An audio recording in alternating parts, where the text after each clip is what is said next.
السلام عليكم ورحمة الله. بسم الله الحمد لله. اللهم صل على محمد وعلى آل محمد كما صليت على إبراهيم وعلى آل إبراهيم إنك حميد مجيد. പ്രിയപ്പെട്ട സഹോദരി സഹോദരങ്ങളെ, ഇൻഷാ അല്ലാഹ് നമ്മുടെ മുഖാമുഖത്തിലെ ചോദ്യോത്തര സെഷനിലേക്ക് പ്രവേശിക്കുകയാണ്. അവതരിപ്പിക്കപ്പെട്ട വിഷയത്തിലോ ഇനി അതുമായി ബന്ധപ്പെടുന്ന മറ്റു വിഷയങ്ങളിലോ അനിവാര്യമായി ന്യായമായ പഠിക്കാനും അന്വേഷിക്കാനും താല്പര്യപ്പെട്ടുകൊണ്ടുള്ള ചോദ്യങ്ങളാണ് നമുക്കിവിടെ ആവശ്യം. ഇൻഷാ അല്ലാഹ് ഉന്നയിക്കപ്പെടുന്ന ചോദ്യങ്ങൾക്ക് ഞങ്ങളാരെങ്കിലുമൊക്കെയായി ഉള്ള അറിവും കഴിവുമനുസരിച്ച് ഇൻഷാ അല്ലാഹ് വിശദീകരണങ്ങൾ നൽകാം. ഇനി ചോദിക്കപ്പെട്ട കാര്യം നിങ്ങൾക്കാർക്കും അറിയാത്തവയാണെങ്കിൽ അത് ഇൻഷാ അല്ലാഹ് പിന്നീട് പഠിച്ച് അറിയിക്കുകയും ചെയ്യാം. അല്ലാതെ ലോകത്തുള്ള ഏത് കാര്യങ്ങൾക്കും ഉത്തരം പറയാൻ കഴിയുമെന്ന അവകാശവാദം നിങ്ങൾക്കാർക്കുമില്ല. നമ്മളൊക്കെ പഠിച്ചുകൊണ്ടേയിരിക്കുന്ന മത വിദ്യാർത്ഥികൾ തന്നെയാണ്. അതുകൊണ്ട് അറിയുമെങ്കിൽ ഇൻഷാ അല്ലാഹ് വിശദീകരിക്കും, ഇല്ലെങ്കിൽ അറിയില്ല എന്ന് തുറന്നു പറയുകയും അത് ഇൻഷാ അല്ലാഹ് അന്വേഷിച്ച് പഠിച്ച് പിന്നീട് അത് അറിയിക്കുകയും ചെയ്യും എന്നുകൂടി ആമുഖമായി സൂചിപ്പിക്കുകയാണ്. എന്തായാലും പഠിക്കാനും അറിയാനും വേണ്ടി ആകണം അന്വേഷണങ്ങൾ, ചോദ്യങ്ങൾ. അല്ലാതെ പറഞ്ഞ് ചോദിച്ച് തോൽപ്പിച്ച് അങ്ങനെ ഒരു മേൽക്കോയ്മ നേടാനാണെങ്കിൽ അത്രമേൽ ശൈലി നമ്മളാരും സ്വീകരിക്കാറില്ല, നമുക്കത് താല്പര്യവുമില്ല എന്നുകൂടി സൂചിപ്പിക്കുകയാണ്. ഇത്രയേ ചോദിക്കാവൂ എന്നോ പ്രത്യേക നിബന്ധനകളോ ഒന്നും നാം അതിൽ വെക്കുന്നില്ല. കാര്യങ്ങൾ ബോധ്യമാകാൻ ഉതകുന്ന രൂപത്തിൽ ആർക്കും എത്രയും ചോദിക്കാം. തൊട്ടു പിന്നിൽ ചോദിക്കാൻ ആളുകൾ ഉണ്ടെങ്കിൽ അവരെ കൂടി പരിഗണിക്കുക, അവർക്ക് കൂടി അവസരം കിട്ടുമെന്ന് ഉറപ്പുവരുത്തുക എന്ന് മാത്രമേ അതിൽ സൂചിപ്പിക്കാനുള്ളൂ. നിയമപാലകന്മാർ നമുക്ക് അനുവദിക്കുന്ന പരമാവധി സമയം എത്രയാണോ അതുവരെ ഇൻഷാ അല്ലാഹ് നമുക്കിത് തുറന്നു കൊണ്ടുപോകാം. അല്ലാഹു അവന്റെ ദീന് ശരിയാൻ നമ്മൾ ഉൾക്കൊള്ളുവാനും പഠിക്കുവാനും ജീവിതത്തിൽ പകർത്തുവാനും അത് പ്രചരിപ്പിക്കുവാനുമുള്ള തൗഫീഖ് നൽകി നമ്മയെല്ലാം അനുഗ്രഹിക്കുമാറാവട്ടെ. ആമീൻ എന്ന പ്രാർത്ഥനയോടെ ചോദ്യകർത്താക്കൾക്ക് വേണ്ടി മൈക്ക് നൽകുകയാണ്. അസ്സലാമു അലൈക്കും. ഞാൻ ഒരു മുജാഹിദ് പ്രവർത്തകൻ തന്നെയാണ്. എൻ്റെ പേര് പുഞ്ഞാരി. ഈ ചോദ്യം ചോദിക്കാൻ കാരണം തലപ്പാറയിൽ നടന്ന മുഖാമുഖത്തിൽ നിന്ന് എനിക്ക് ഉണ്ടായ ഒരു സംശയമാണ്. ഇതെന്ന് വെച്ചാൽ ഇസ്ലാമിൻ്റെ നിയമങ്ങൾ 4 എന്ന് എനിക്കറിയാം. ഒന്ന് ഖുർആന്, ഒന്ന് സുന്നത്ത്, ഒന്ന് ഇജ്മാഅ്, ഒന്ന് ഖിയാസ്. ഈ ഖിയാസ് എന്ന് പറഞ്ഞാൽ എന്താണ്? ഇപ്പോൾ റസൂൽ സല്ലല്ലാഹു അലൈഹി വസല്ലം തങ്ങൾക്ക് മുടിയുണ്ട്, അതുപോലെ കാന്തപുരം ഉസ്താദിനും മുടിയുണ്ട്. അപ്പോൾ അതുകൊണ്ട് റസൂൽ മുടി ഉണ്ടായതുകൊണ്ട് കാന്തപുരം ഉസ്താദിൻ്റെ മുടിക്ക് ഖിയാസാക്കാൻ പറ്റുമോ? അങ്ങനെ അതാണോ ഖിയാസ്? അതോ വേറെ എന്തെങ്കിലും മതപരമായിട്ടുള്ള നിയമങ്ങളുണ്ടോ? ഇവിടെ സുന്നികൾ കാണിക്കുന്നു പറയുന്നു കേട്ടപ്പോൾ എനിക്ക് തോന്നിയത് റസൂലിന് ഉള്ള നഖം കാന്തപുരത്ത് ഉസ്താദിന് ഉണ്ടായാൽ ആ നഖത്തിന് ബർക്കത്തുണ്ട് എന്നാണ് തോന്നിയത്. അങ്ങനെയാണ് ഖിയാസാക്കൽ എന്നാണ് ഞാൻ അവർ പറയുന്നത്. അതാണോ ഖിയാസ്, അതോ വേറെന്തെങ്കിലും അതിന് അർത്ഥമുണ്ടോ എന്ന് പറഞ്ഞു തന്നാൽ നന്നായിരുന്നു. അസ്സലാമു അലൈക്കും. ഇസ്ലാമിക പ്രമാണങ്ങളിൽ ഒന്നായ ഖിയാസുമായി ബന്ധപ്പെട്ടാണ് ചോദ്യം ഉന്നയിക്കപ്പെട്ടത്. അടിസ്ഥാന പ്രമാണങ്ങൾ ഖുർആനും സുന്നത്തും മാത്രമാണ്. അനുബന്ധ പ്രമാണങ്ങളാണ് ഇജ്മാഉം ഖിയാസും. അഥവാ വിശുദ്ധ ഖുർആനും തിരുസുന്നത്തിലുമാണ് ഒരു കാര്യം മതമാണോ അല്ലേ എന്ന് വിശദീകരിക്കപ്പെടേണ്ടത്. അതാണ് ഇസ്ലാമിന്റെ അടിസ്ഥാന പ്രമാണങ്ങൾ. എന്നാൽ കാലം മുന്നോട്ട് പോകുമ്പോൾ പുതിയ പുതിയ പുതിയ പ്രശ്നങ്ങളും ചർച്ചകളും മസ്അലകളും എല്ലാം ലോകത്ത് ആവശ്യമായി വരും.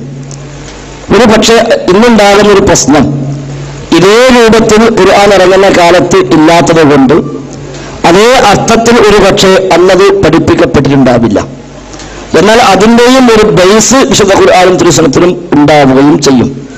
അത്തരം വിഷയങ്ങളിൽ ലഭ്യമായ ആയത്തുകളും ഹദീസുകളും മുമ്പിൽ വെച്ചുകൊണ്ട് ഒരു കാലഘട്ടത്തിലെ പണ്ഡിതന്മാർ ഏകോപിച്ച് ഒരു തീരുമാനം പറഞ്ഞാൽ അതിനാണ് ഇജ്മാഅ് എന്ന് പറയുക.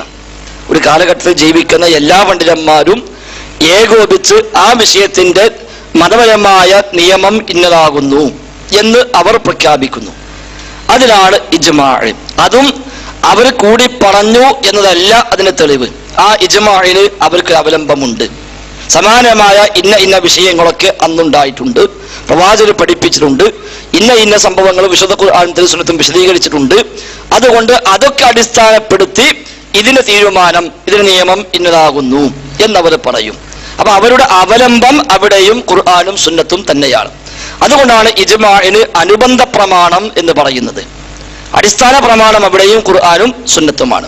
ഖിയാസ് എന്ന് പറഞ്ഞാലും അന്ന് വ്യക്തമായി പരാമർശിക്കപ്പെട്ട ഒരു വിഷയം, അതിനോട് സമാനമായ ഒരു പ്രശ്നം ഇന്നുണ്ടാകുമ്പോൾ രണ്ടിലും പൊതുവായ കുറെ ഘടകങ്ങൾ ഉണ്ടാവുകയും അത് അടിസ്ഥാനമാക്കി അന്ന് അതിൽ ഹറാം എന്ന് പറഞ്ഞെങ്കിൽ അതേ ഗുണഗണങ്ങൾ ഇതിലുമുണ്ട്, അതുകൊണ്ട് ഇതും ഹറാം എന്ന് കമ്പയർ ചെയ്ത് തീരുമാനം പറയുക, അതാണ് ഖിയാസ്. ഖിയാസ് എന്ന വാക്കിനർത്ഥം അളക്കുക, താരതമ്യം ചെയ്യുക എന്നൊക്കെയാണ് ആ വാക്കിന് അർത്ഥം പറയാവുന്നത്. അപ്പൊ അന്ന് മദ്യം ഹറാം എന്ന് പറഞ്ഞു, ഇന്ന് ആ രംഗത്ത് പുതിയ വല്ല പാനീയങ്ങളും വന്നു എന്ന് സങ്കല്പിക്കുക. മദ്യം എന്ന് പറയാൻ പറ്റാത്ത വേറെ പുതിയ ഒരു പാനീയം വന്നു, അത് മദ്യമല്ല. എന്നാൽ അത് കഴിച്ചാൽ, മദ്യം കഴിച്ചാൽ എന്താണോ ഉണ്ടാവുക അത് തന്നെ ഉണ്ടാവുകയും ചെയ്യുന്നു. ഇത് പാടില്ല, ഹറാമാണ്, ഖുർആൻ ഹദീസിൽ ഉണ്ടോ എന്ന് ചോദിച്ചാൽ നേർക്കുനേരെ ഒരു ആയത്തോ ഹദീസോ ഒരു പക്ഷെ അതിൽ കാണില്ല. എന്നാൽ അന്ന് എന്തുകൊണ്ട് മദ്യം ഹറാം എന്ന് പറഞ്ഞു, അതിന് കാരണമെന്ത്? ആ കാരണങ്ങളെല്ലാം ഇതിലുമുണ്ട്, അതുകൊണ്ട് ഇതും ഹറാം തന്നെ എന്ന് അതിലേക്ക് ഇതിനെ താരതമ്യപ്പെടുത്തുന്നു. അതാണ് ഖിയാസ്. അവിടെയും അടിസ്ഥാനം ഖുർആനും സുന്നത്തുമാണ്. അങ്ങനെ ഖിയാസാക്കി പറഞ്ഞാൽ അത് പ്രമാണമാണ്, സ്വീകാര്യയോഗ്യമാണ് എന്നാണ് അഹ്ലുസുന്നയുടെ നിലപാട്. അവിടെയും അനുബന്ധ പ്രമാണമായിട്ടാണ് ഖിയാസിനെ കാണുന്നത്. ആ ഖിയാസിന്റെയും അസ്ല്, അതിന്റെ അവലംബം വിശുദ്ധ ഖുർആനും തിരുസുന്നത്തും. അതുകൊണ്ടാണ് ഖുർആനും സുന്നത്തും അടിസ്ഥാന പ്രമാണങ്ങളെന്നും ഇജ്മാഉം ഖിയാസും അനുബന്ധ പ്രമാണങ്ങളെന്നും പറയുന്നത്. മൊത്തത്തിൽ പ്രമാണം എന്ന് പറയുമ്പോൾ ഖുർആൻ, സുന്നത്ത്, അതേപോലെ ഇജ്മാഉ, ഖിയാസ് എന്ന് പറയാം. ഇനി ഖിയാസിൽ ഇബാദത്തുകളിൽ ഖിയാസില്ല, ഫലായിലുകളിൽ ഖിയാസില്ല, ആ നിലക്കുള്ള വിഷയത്തിലൊന്നും ഖിയാസില്ല. ഇബാദത്തിൽ ഖിയാസാക്കാൻ പറ്റൂല. സുബഹി 2 അല്ലേ, അതുകൊണ്ട് ഇശാവും 2 മതി, അത് ഖിയാസ് എന്ന് പറയാൻ പറ്റൂല. അങ്ങനെ ഖിയാസില്ല. 5 വഖ്ത് നിസ്കാരം ഫർളാണല്ലോ, അതുകൊണ്ട് അതിമ ഖിയാസാക്കി 6ാമത്തെ വക്ത് കൂടി ഉണ്ടാക്കുക, അത് പറ്റില്ല. മരിച്ചവർക്ക് വേണ്ടി ദുആ ചെയ്താൽ അതിന്റെ ഫലം കിട്ടുമല്ലോ, അതുകൊണ്ട് സദഖ ചെയ്താലും കിട്ടുമല്ലോ, അതുകൊണ്ട് ഖുർആൻ ഓതിയാലും കിട്ടേണ്ടതല്ലേ എന്ന് പറഞ്ഞാൽ അങ്ങനെ ഖിയാസ് ഇല്ല. ഇബാദത്തുകളിൽ ഖിയാസ് ഇല്ല. എന്നാൽ ഹുക്മുകൾ പറയുന്നിടത്ത്, ഹലാലും ഹറാമും വിശദീകരിക്കുന്നിടത്താണ് ഈ ഖിയാസ് പ്രധാനമായും കടന്നു വരുന്നത്. അന്നൊരു കാര്യം ഹറാം എന്ന് പഠിപ്പിച്ചിട്ടുണ്ടെങ്കിൽ സമാന സ്വഭാവമുള്ള ഒരു കാര്യം ഏത് കാലഘട്ടത്തിൽ വന്നാലും അത് മറ്റൊന്നിനോട് കമ്പയർ ചെയ്ത് അതിന്റെ എല്ലാ ഗുണഗണങ്ങളും ഇതിലുമുണ്ട് എന്ന് കണ്ടെത്തി, അതിനാൽ ആ വിധി, ആ ഹുക്മ് ഇതിനും ബാധകമാണ് എന്ന് പറയുക, അതാണ് ഖിയാസ്. അല്ലാതെ ലൈലത്തുൽ ഖദ്റിന് പുണ്യമുണ്ടല്ലോ, അതുകൊണ്ട് നബി അനുസരിച്ചതിന് പുണ്യമുണ്ടാകും എന്ന് പറഞ്ഞാൽ അത് ഖിയാസ് ബാത്തിലാണ്. പ്രവാചകന്റെ കയ്യിൽ ബർക്കത്തുണ്ടല്ലോ, പ്രവാചകന്റെ മുടിക്ക് ബർക്കത്തുണ്ടല്ലോ, അതുകൊണ്ട് മറ്റുള്ളവരുടെ ബർക്കത്തുണ്ടാകണം എന്ന് പറഞ്ഞാൽ അത് ബാത്തിലായ ഖിയാസാണ്. അത്തരം കാര്യങ്ങൾ ഖിയാസ് ഇല്ല. അത് പഠിപ്പിക്കേണ്ടത് അള്ളാഹും റസൂലും മാത്രമാണ്. അത് ഖിയാസാക്കി കണ്ടെത്താൻ വകുപ്പില്ല. അങ്ങനെ ഖിയാസാക്കിയ ലോകത്തെ ഏത് ബിദ്അത്തിനും തെളിവുണ്ടാക്കാൻ സാധിക്കുകയും ചെയ്യും. അത് ഖിയാസല്ല, അത് തെറ്റായ ഫസാദായ ഖിയാസാണ് എന്ന് നമ്മൾ മനസ്സിലാക്കുക. അങ്ങനെ ഖിയാസ് നടത്തിയിട്ടാണ് പലതും ഇപ്പൊ തെളിവാക്കി കൊണ്ടുവരുന്നത്. അതാണ് ചോദ്യകർത്താവ് ഉന്നയിച്ച തലപ്പാറ മുഖാമുഖത്തിൽ. പ്രവാചകൻ ജനിച്ച ദിവസത്തിന് പുണ്യമുണ്ട്, അത് മഹത്തരമാണ്, ലൈലത്തുൽ ഖദ്റിനേക്കാളും മഹത്തമാണ് എന്ന് പറയാൻ, ലൈലത്തുൽ ഖദ്ർ മഹത്താണല്ലോ, അതുകൊണ്ട് ആ ലൈലത്തുൽ ഖദ്ർ നബിക്കല്ലേ കിട്ടിയത്, അപ്പൊ നബി ജനിച്ച അതേക്കാളും ഖൈറാകണ്ടേ എന്ന ഖിയാസ് ഇസ്ലാം അനുവദിച്ച ഖിയാസ് അല്ല. അങ്ങനെ ഖിയാസ് ലോകത്ത് നടത്തിയിട്ടുമില്ല. അത് അന്ന് ചോദ്യം ചോദിച്ച മുസ്ലിയാർ അയാളുടെ വക ഖിയാസ് ഉണ്ടാക്കി എന്നല്ലാതെ മുസ്ലിം ലോകത്ത് അങ്ങനെ ഖിയാസ് ആരും ആ വഴിക്ക് രേഖപ്പെടുത്തിയതായി ശ്രദ്ധയിൽ പെട്ടിട്ടുമില്ല. അല്ലാഹു അഅലം. അസ്സലാമു അലൈക്കും വറഹ്മത്തുള്ളാഹി വബറകാതുഹു. എൻ്റെ പേര് അൽത്താഫ് അഹമ്മദ്, ഞാൻ വടകരയുള്ളതാണ്. ഇപ്പോൾ ഒരു പ്രഭാഷണം ഇങ്ങനെ കേട്ടപ്പോൾ കയറി വന്നതാണ്. ഞാൻ അഹമ്മദിയ മുസ്ലിം ജമാഅത്തുമായിട്ട് ബന്ധപ്പെട്ടുള്ള ഒരു വ്യക്തിയാണ്.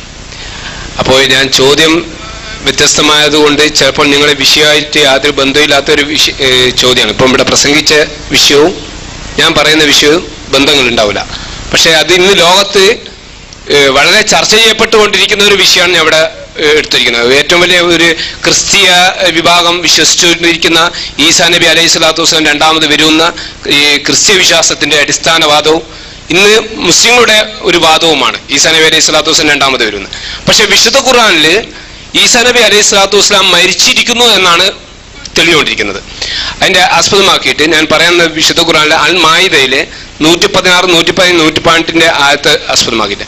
അതിന്റെ മുമ്പേ ഒന്നുകൂടി പറയാനുണ്ട്. എനിക്ക് മലയാളം പരിഭാഷയിലൂടെ മാത്രമേ ഞാൻ ഇവിടെ സംസാരിക്കുന്നുള്ളൂ.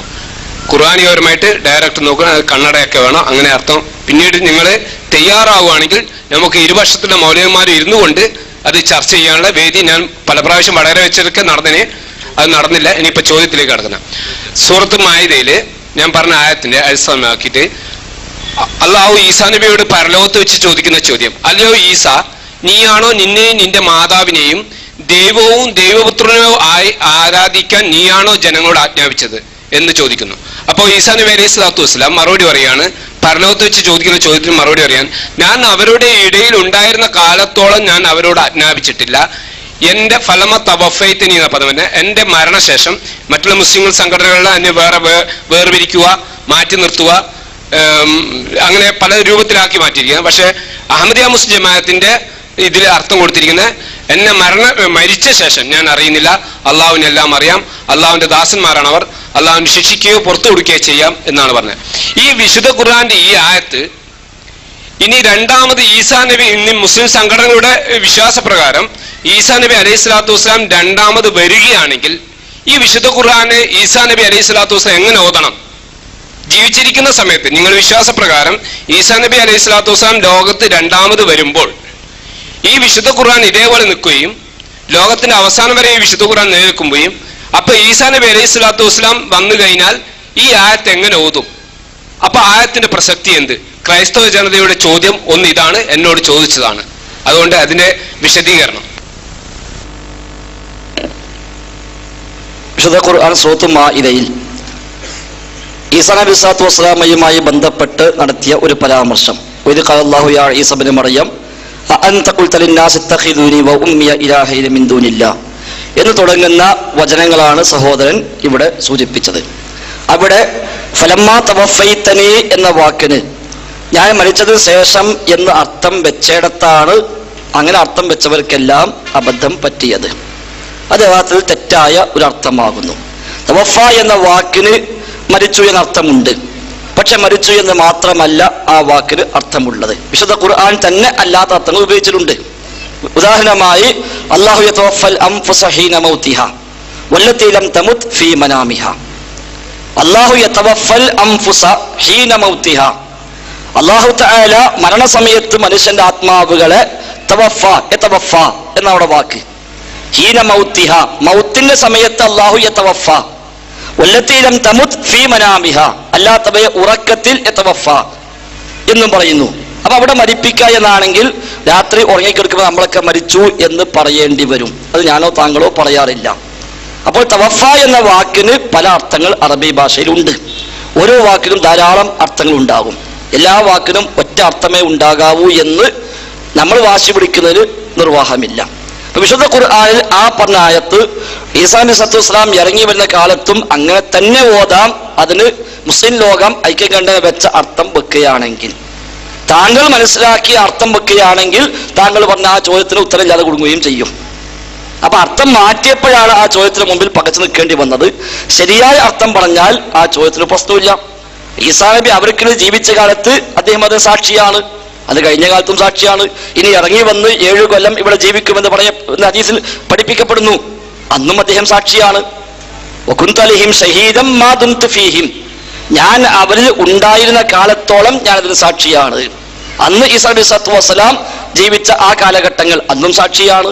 ഇനി ഇറങ്ങി വന്നു ഇവർക്ക് വീണ്ടും ജീവിക്കും, അന്നും അദ്ദേഹം സാക്ഷിയാണ്. ഫലമ്മാ തവഫൈതനി, നീ എന്നെ തവഫ എന്ന് പറഞ്ഞാൽ നീ എന്നെ പൂർണ്ണമായും ഏറ്റെടുത്തപ്പോൾ എന്നാണ് അവിടെ മുസ്ലിം ലോകം അത് അംഗീകരിച്ചു വെച്ച അർത്ഥം. നീ എന്നെ പൂർണ്ണമായും ഏറ്റെടുത്തപ്പോൾ. ആ ഏറ്റെടുക്കൽ എങ്ങനെയാണ്? അത് വിശുദ്ധ ഖുർആൻ തന്നെ പഠിപ്പിച്ചിട്ടുണ്ട്.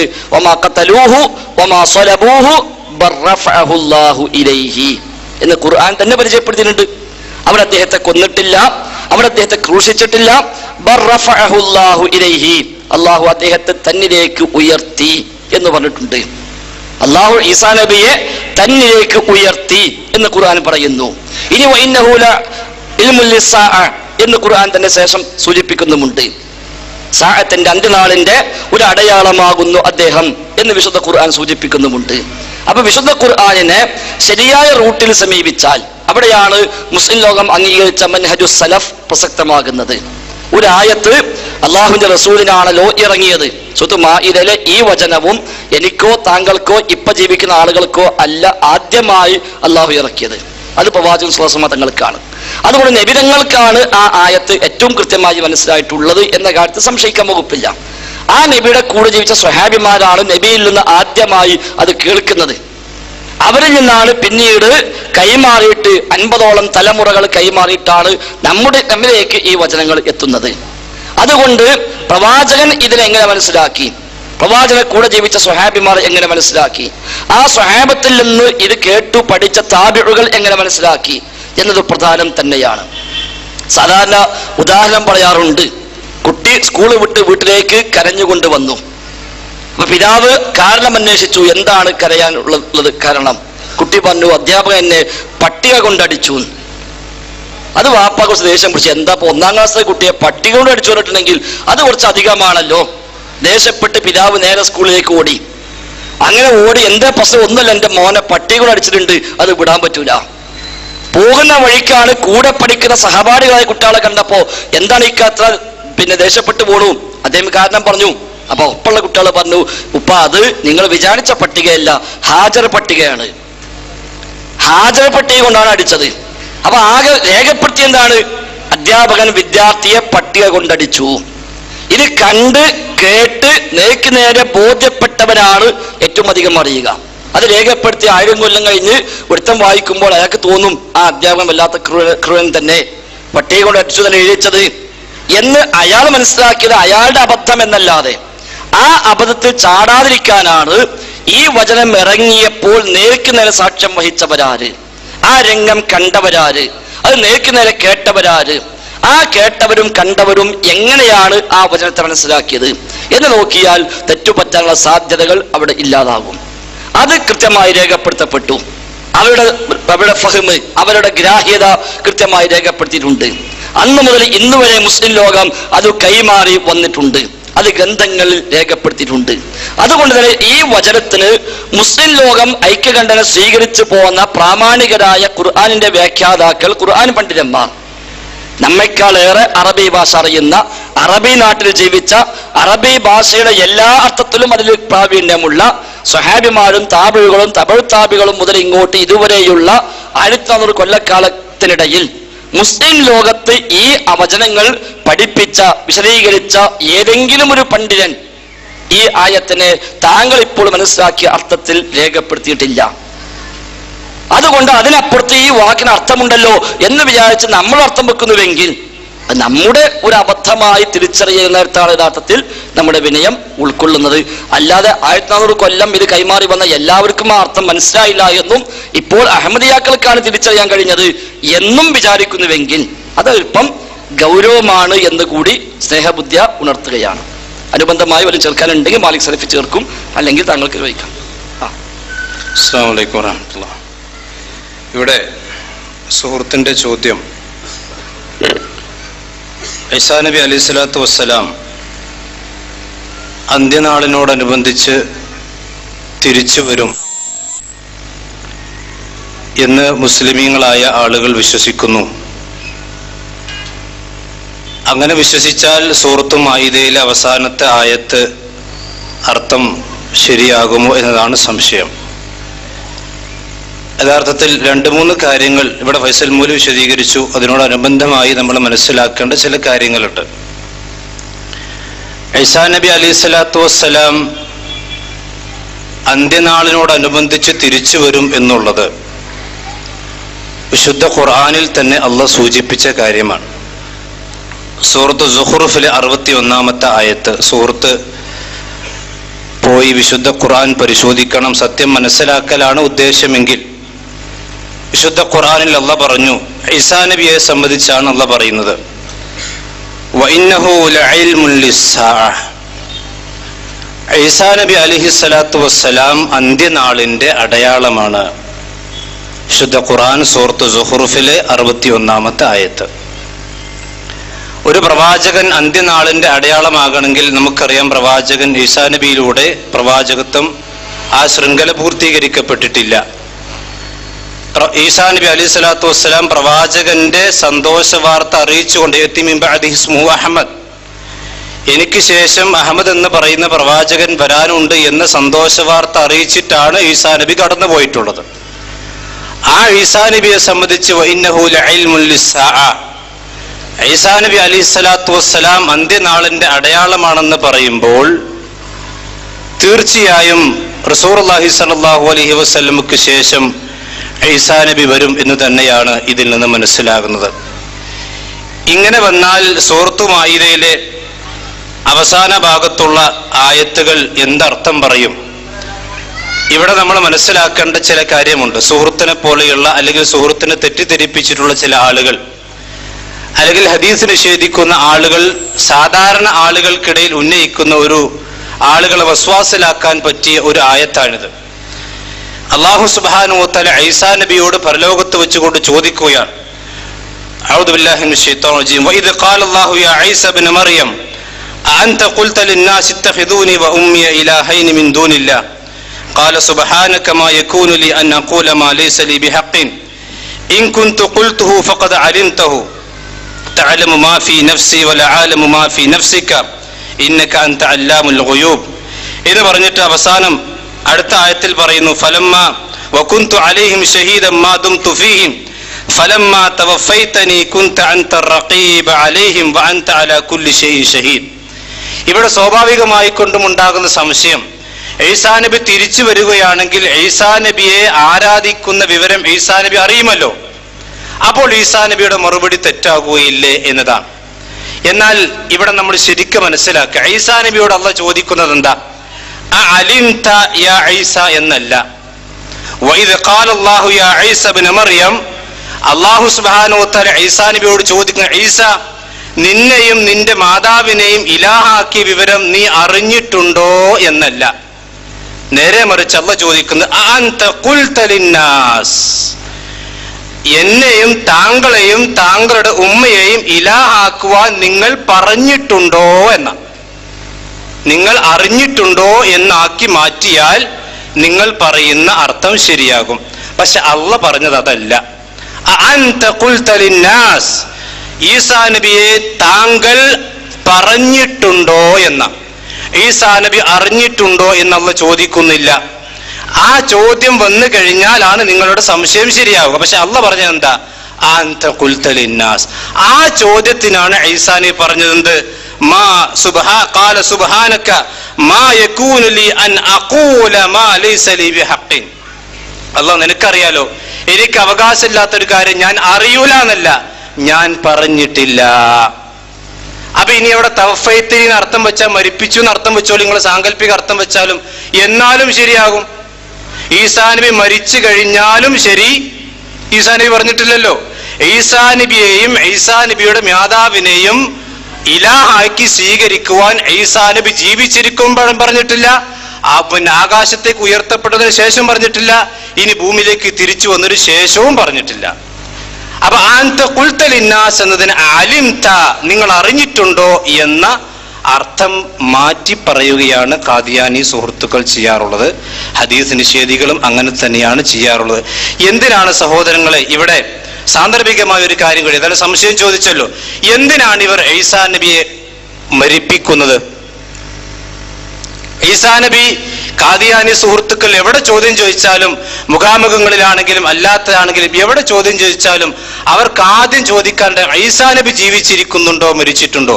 കാരണം ഈസാ നബി മരിച്ചാലേ ഖാദിയാനി മതം ഇവിടെ നിലനിൽക്കുകയുള്ളൂ.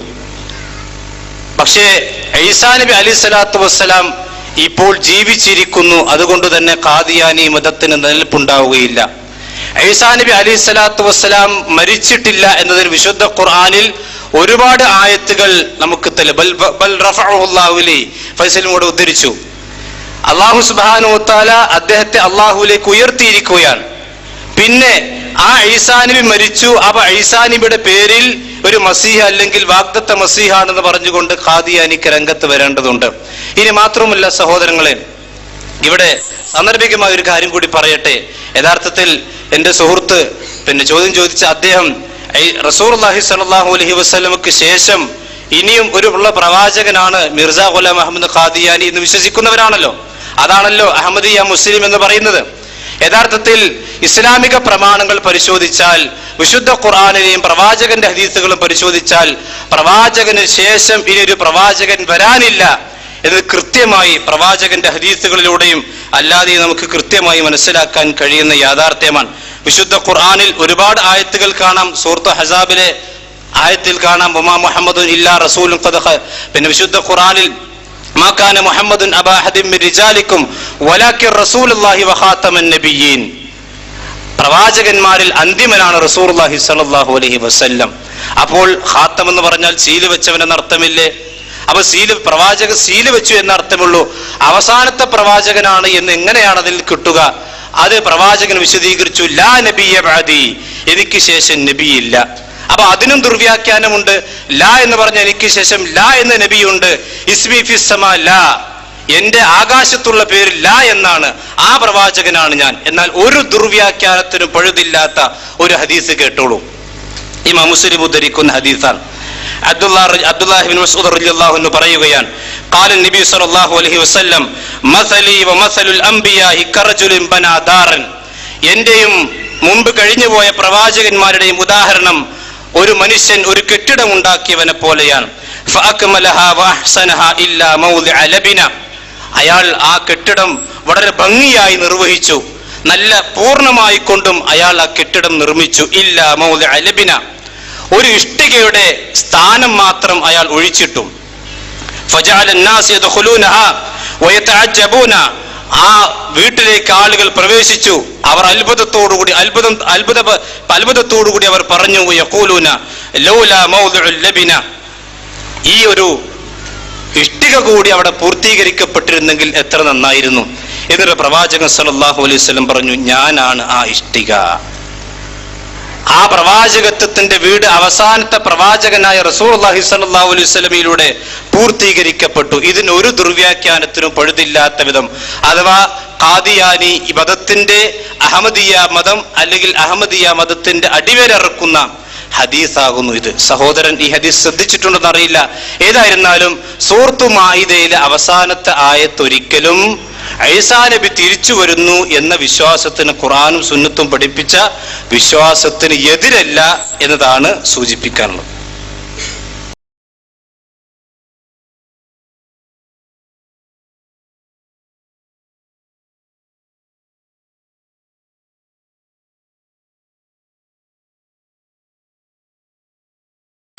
ഇവിടെ രണ്ടാമത്തെ പ്രഭാഷകൻ വളരെ കടന്നു കയറിയിട്ട് ഹസ്രത്ത് അഹമ്മദ് അലൈഹി സ്വലാത്തു വസ്സലാം, ഞാൻ വിശ്വസിക്കുന്നത് അഹമ്മദിയ മുസ്ലിം ജമാഅത്തിന്റെ മഹദി ഇമാമായ ഹസ്രത്ത് അഹമ്മദ് അലൈഹി സ്വലാത്തു വസ്സലാം എന്ന് ഞാൻ വിശ്വസിക്കുന്നത്. ഇവിടെ ഭൂരിപക്ഷ ആൾക്കാർ അത് വിശ്വസിക്കുന്നില്ല. അതുകൊണ്ട് എന്റെ വിശ്വാസ പ്രകാരം വിശുദ്ധ ഖുർആന്റെ അടിസ്ഥാനത്തിൽ ഞാൻ വിശ്വസിക്കുന്നത്, വിശുദ്ധ ഖുർആൻ അതിനെ ആസ്പദമാക്കിയുള്ള ഹദീസിന്റെ അടിസ്ഥാനത്തിൽ ഹസ്രത്ത് അഹമ്മദ് അലൈഹി സ്വലാത്തു വസ്സലാം ഈ കാലഘട്ടത്തിൽ അയക്കപ്പെട്ട മഹദി ഇമാമാണ്, മഹദി ഇമാമായ പ്രവാചകനാണ്. ആ വിഷയത്തിലേക്ക് ഞാൻ കടന്നിട്ടില്ല. ഞാൻ ഫസ്റ്റ് നിങ്ങളോട് പറഞ്ഞത് ഈസാ നബിയുടെ വഫാത്താണ്. ഈസാ നബി അലൈഹി സ്വലാത്തു വസ്സലാം വഫാത്തായിരിക്കുന്നു എന്ന് ഖുർആൻ പറയേണ്ട സ്ഥാനത്ത് രണ്ടാമത്തെ പ്രവാചകൻ ഖാദിയാനി പ്രവാചകൻ എടുത്ത് ഉദ്ധരിക്കേണ്ട യാതൊരു ആവശ്യം ഇവിടെ ഉദ്ധരിക്കുന്നില്ല. കാരണം ഞാൻ ചോദിച്ച ചോദ്യം അതല്ലാത്തത് കൊണ്ട്. ആ ചോദ്യത്തിലേക്ക് വരികയാണെങ്കിൽ താങ്കൾക്ക് അത് ഉപയോഗിക്കാമായിരുന്നു. ഞാൻ ആ വിഷയത്തിലേക്ക് കടന്നിട്ടില്ലാത്തത് കൊണ്ട്. ഇനിയിപ്പോൾ ആ വിഷയത്തിലേക്ക് കടക്കാനായിട്ടില്ല. അത് കടക്കണമെങ്കിൽ ഒരു ചർച്ചാ വേദിയാണ് നിങ്ങൾ നിന്ന് തരേണ്ടി വരും. അത് നിങ്ങൾ സമയം കാണും. ഞാൻ രണ്ടാമത്തെ ചോദ്യത്തിലേക്ക് കേൾക്കാന്ന് കഴിഞ്ഞിട്ട് കേൾക്കാം.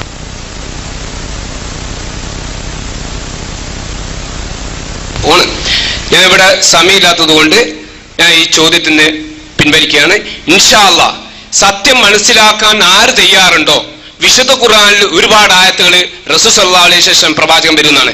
ഇനി മുഹമ്മദ് നബി സല്ലല്ലാഹു അലൈഹി സ്വലാത്തു വസ്സലാം തന്നെ പറഞ്ഞിട്ടുണ്ട്, ഈസാ നബി അലൈഹി സ്വലാത്തു വസ്സലാം 120 വയസ്സ് വരെ ജീവിച്ചിരിപ്പുണ്ടെന്ന്. ആ ഈസാ നബിയുടെ ഹദീസാണിത്, വ്യക്തമായ ഹദീസാണ്, അത് ഞങ്ങൾ നിന്ന് തരും. അതേപോലെ ഈസാ നബി അലൈഹി സ്വലാത്തു വസ്സലാമിന്റെ ഖബർ കാശ്മീരിലാണുള്ളത്. ആകാശത്ത് പോയിട്ടില്ല എന്ന് വിശ്വസിക്കുന്ന മുജാഹിദ് പ്രസ്ഥാനക്കാരാണ് നബി സല്ലല്ലാഹു അലൈഹി സ്വലാത്തു വസ്സലാം. ഇസ്രാ മേറാജ്, പ്ലീസ്, ഇത് വളരെ വലിയൊരു കാര്യമുണ്ട്. ഇത് ഈ ചോദ്യമാണ്. ഓക്കെ, ഞാൻ പിൻവലിക്കുന്നു. ഇൻഷാ അല്ലാഹ് സഹോദരങ്ങൾ എന്നെയായിട്ട് ബന്ധപ്പെടാൻ ഞങ്ങൾക്ക്. സഹോദരന്റെ സംസാരത്തിൽ പറഞ്ഞു മിർസ ഗുലാം അഹമ്മദ് ഖാദിയാനി പ്രവാചകനല്ല, പിന്നെ മഹദി പ്രവാചകനാണ്. ഒരു പ്രവാചകൻ ഒരേ സമയം മഹദിയും പ്രവാചകനുമാകുന്നത് എങ്ങനെയാണെന്ന് ഖാദിയാനി സുഹൃത്തുക്കൾ വിശദീകരിക്കണം.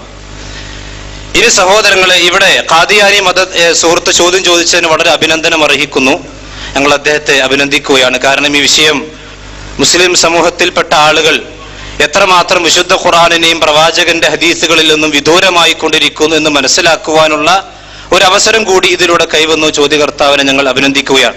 യഥാർത്ഥത്തിൽ അദ്ദേഹം പറഞ്ഞു, ഈസാ നബി അലൈഹി സ്വലാത്തു വസ്സലാം മരിച്ചു എന്നതിന് ഖുർആനിൽ പല തെളിവുകൾ, ഒരു തെളിവുമില്ല. ബുർഹാന ലഹുബി, ഒരു തെളിവും അതിനില്ല. വിശുദ്ധ ഖുർആനിൽ ജൂതന്മാരോട് അള്ളാഹ് പറഞ്ഞതുപോലെ ഹാതു ബുർഹാനകും ഇൻ കുൻതും സാദിഖീൻ, നിങ്ങൾ സത്യസന്ധന്മാരാണെങ്കിൽ നിങ്ങൾ തെളിവ് കൊണ്ടുവരണം. അള്ളാഹുവിന്റെ ഖുർആനിൽ ഒരു തെളിവും പോലും ഈസാ നബി അലൈഹി സ്വലാത്തു വസ്സലാം മരിച്ചു എന്നതിന് ഇല്ല എന്ന് 100% ഉറപ്പിച്ച് പറയാൻ ഞങ്ങൾക്ക് കഴിയും. ആ വിഷയത്തിൽ ആരുമായിക്കൊണ്ട് ചർച്ച ചെയ്യാൻ ഞങ്ങൾ തയ്യാറാണ്. അതിന് ഞങ്ങൾക്ക് ഒരു പേടിയില്ല. അള്ളാഹുവിന്റെ ഖുർആന്റെ പേരിൽ കളവ് പറയുമ്പോൾ വമൻ അദ്ലമു മിമ്മൻ ഇഫ്തറ അലല്ലാഹി കദിബൻ ഔ കദ്ദബ ബിആയാതിഹി എന്ന വിശുദ്ധ ഖുർആന്റെ ആയത്തുകൾ സഹോദരൻ ഓർക്കണമെന്ന് മാത്രമേ ഈ തരുണത്തിൽ സൂചിപ്പിക്കാനുള്ളൂ. പിന്നെ പ്രവാചകന്റെ നിരവധി ഹദീസുകൾ ഉണ്ടെന്ന്. ഈസാ നബി അലൈഹി സ്വലാത്തു വസ്സലാം 120 കൊല്ലം ജീവിക്കുമെന്ന് പ്രവാചകൻ പറഞ്ഞു. എവിടെ കൊണ്ടുവരും ഹദീസ്? പ്രവാചകൻ സല്ലല്ലാഹു അലൈഹി വസല്ലം പറഞ്ഞ സ്വഹീഹായ ഹദീസ്, ഖാദിയാനികൾ കെട്ടിണ്ടാക്കിയ ഹദീസ് പോരാ. സ്വഹീഹായ ഹദീസ് ഉണ്ടെങ്കിൽ ഹാത്തു ബുർഹാനൊക്കെ കൊണ്ടുവരൂ. ഈസാ നബിയുടെ ഖബർ കാശ്മീരിലുണ്ട് പോലും, നഊദു ബില്ലാഹ്. കാരണം ഞാൻ പറഞ്ഞല്ലോ, ഖാദിയാനി മതത്തിന് നിലനിൽക്കണമെങ്കിൽ ഈസാ നബിയെ കൊല്ലണം. ഈസാ നബിയെ കൊന്നാലേ ഖാദിയാനികൾക്ക് നിലനിൽപ്പുണ്ടാകുള്ളൂ. അതിൽ ഈസാ നബിയുടെ ഖബർ കാശ്മീരിലുണ്ട്. പണ്ട് മറ്റേ അജ്മീറിലെ ഖബർ പല സ്ഥലത്ത് നമ്മൾ കേട്ടിട്ടുണ്ട്. ഇവിടെ കോഴിക്കോട് ഇവിടെ കക്കോവിലൊരു ഖബറുണ്ട്, അജ്മീർത്തെ ഖബറാണ്. ഇങ്ങനെ പല ഖബറുണ്ട്. ഈസാ നബിയുടെ ഖബർ കാശ്മീരിലുണ്ടെന്ന് ഇസ്ലാമിക പ്രമാണങ്ങൾ കൊണ്ട് സ്ഥിരപ്പെടുത്താൻ നിങ്ങൾക്ക് കഴിയില്ല. പിന്നെ നേരെ മറിച്ച് നിങ്ങളുടെ ഖാദിയാനികൾപ്പെട്ട ഏതെങ്കിലും ആളുകൾ എന്തെങ്കിലും എഴുതി വെച്ചിട്ടുണ്ടെങ്കിൽ അത് മുസ്ലിമീങ്ങൾക്ക് തെളിവല്ല. ഇനിയൊരു പ്രവാചകൻ വരേണ്ട ഒരു ആവശ്യവും ഈ ലോകത്ത് നിലവിലില്ല സഹോദരങ്ങളെ. അത് നമ്മൾ മനസ്സിലാക്കേണ്ടത്. എന്തുകൊണ്ടൊരു പ്രവാചകന്റെ ആവശ്യകതയില്ല?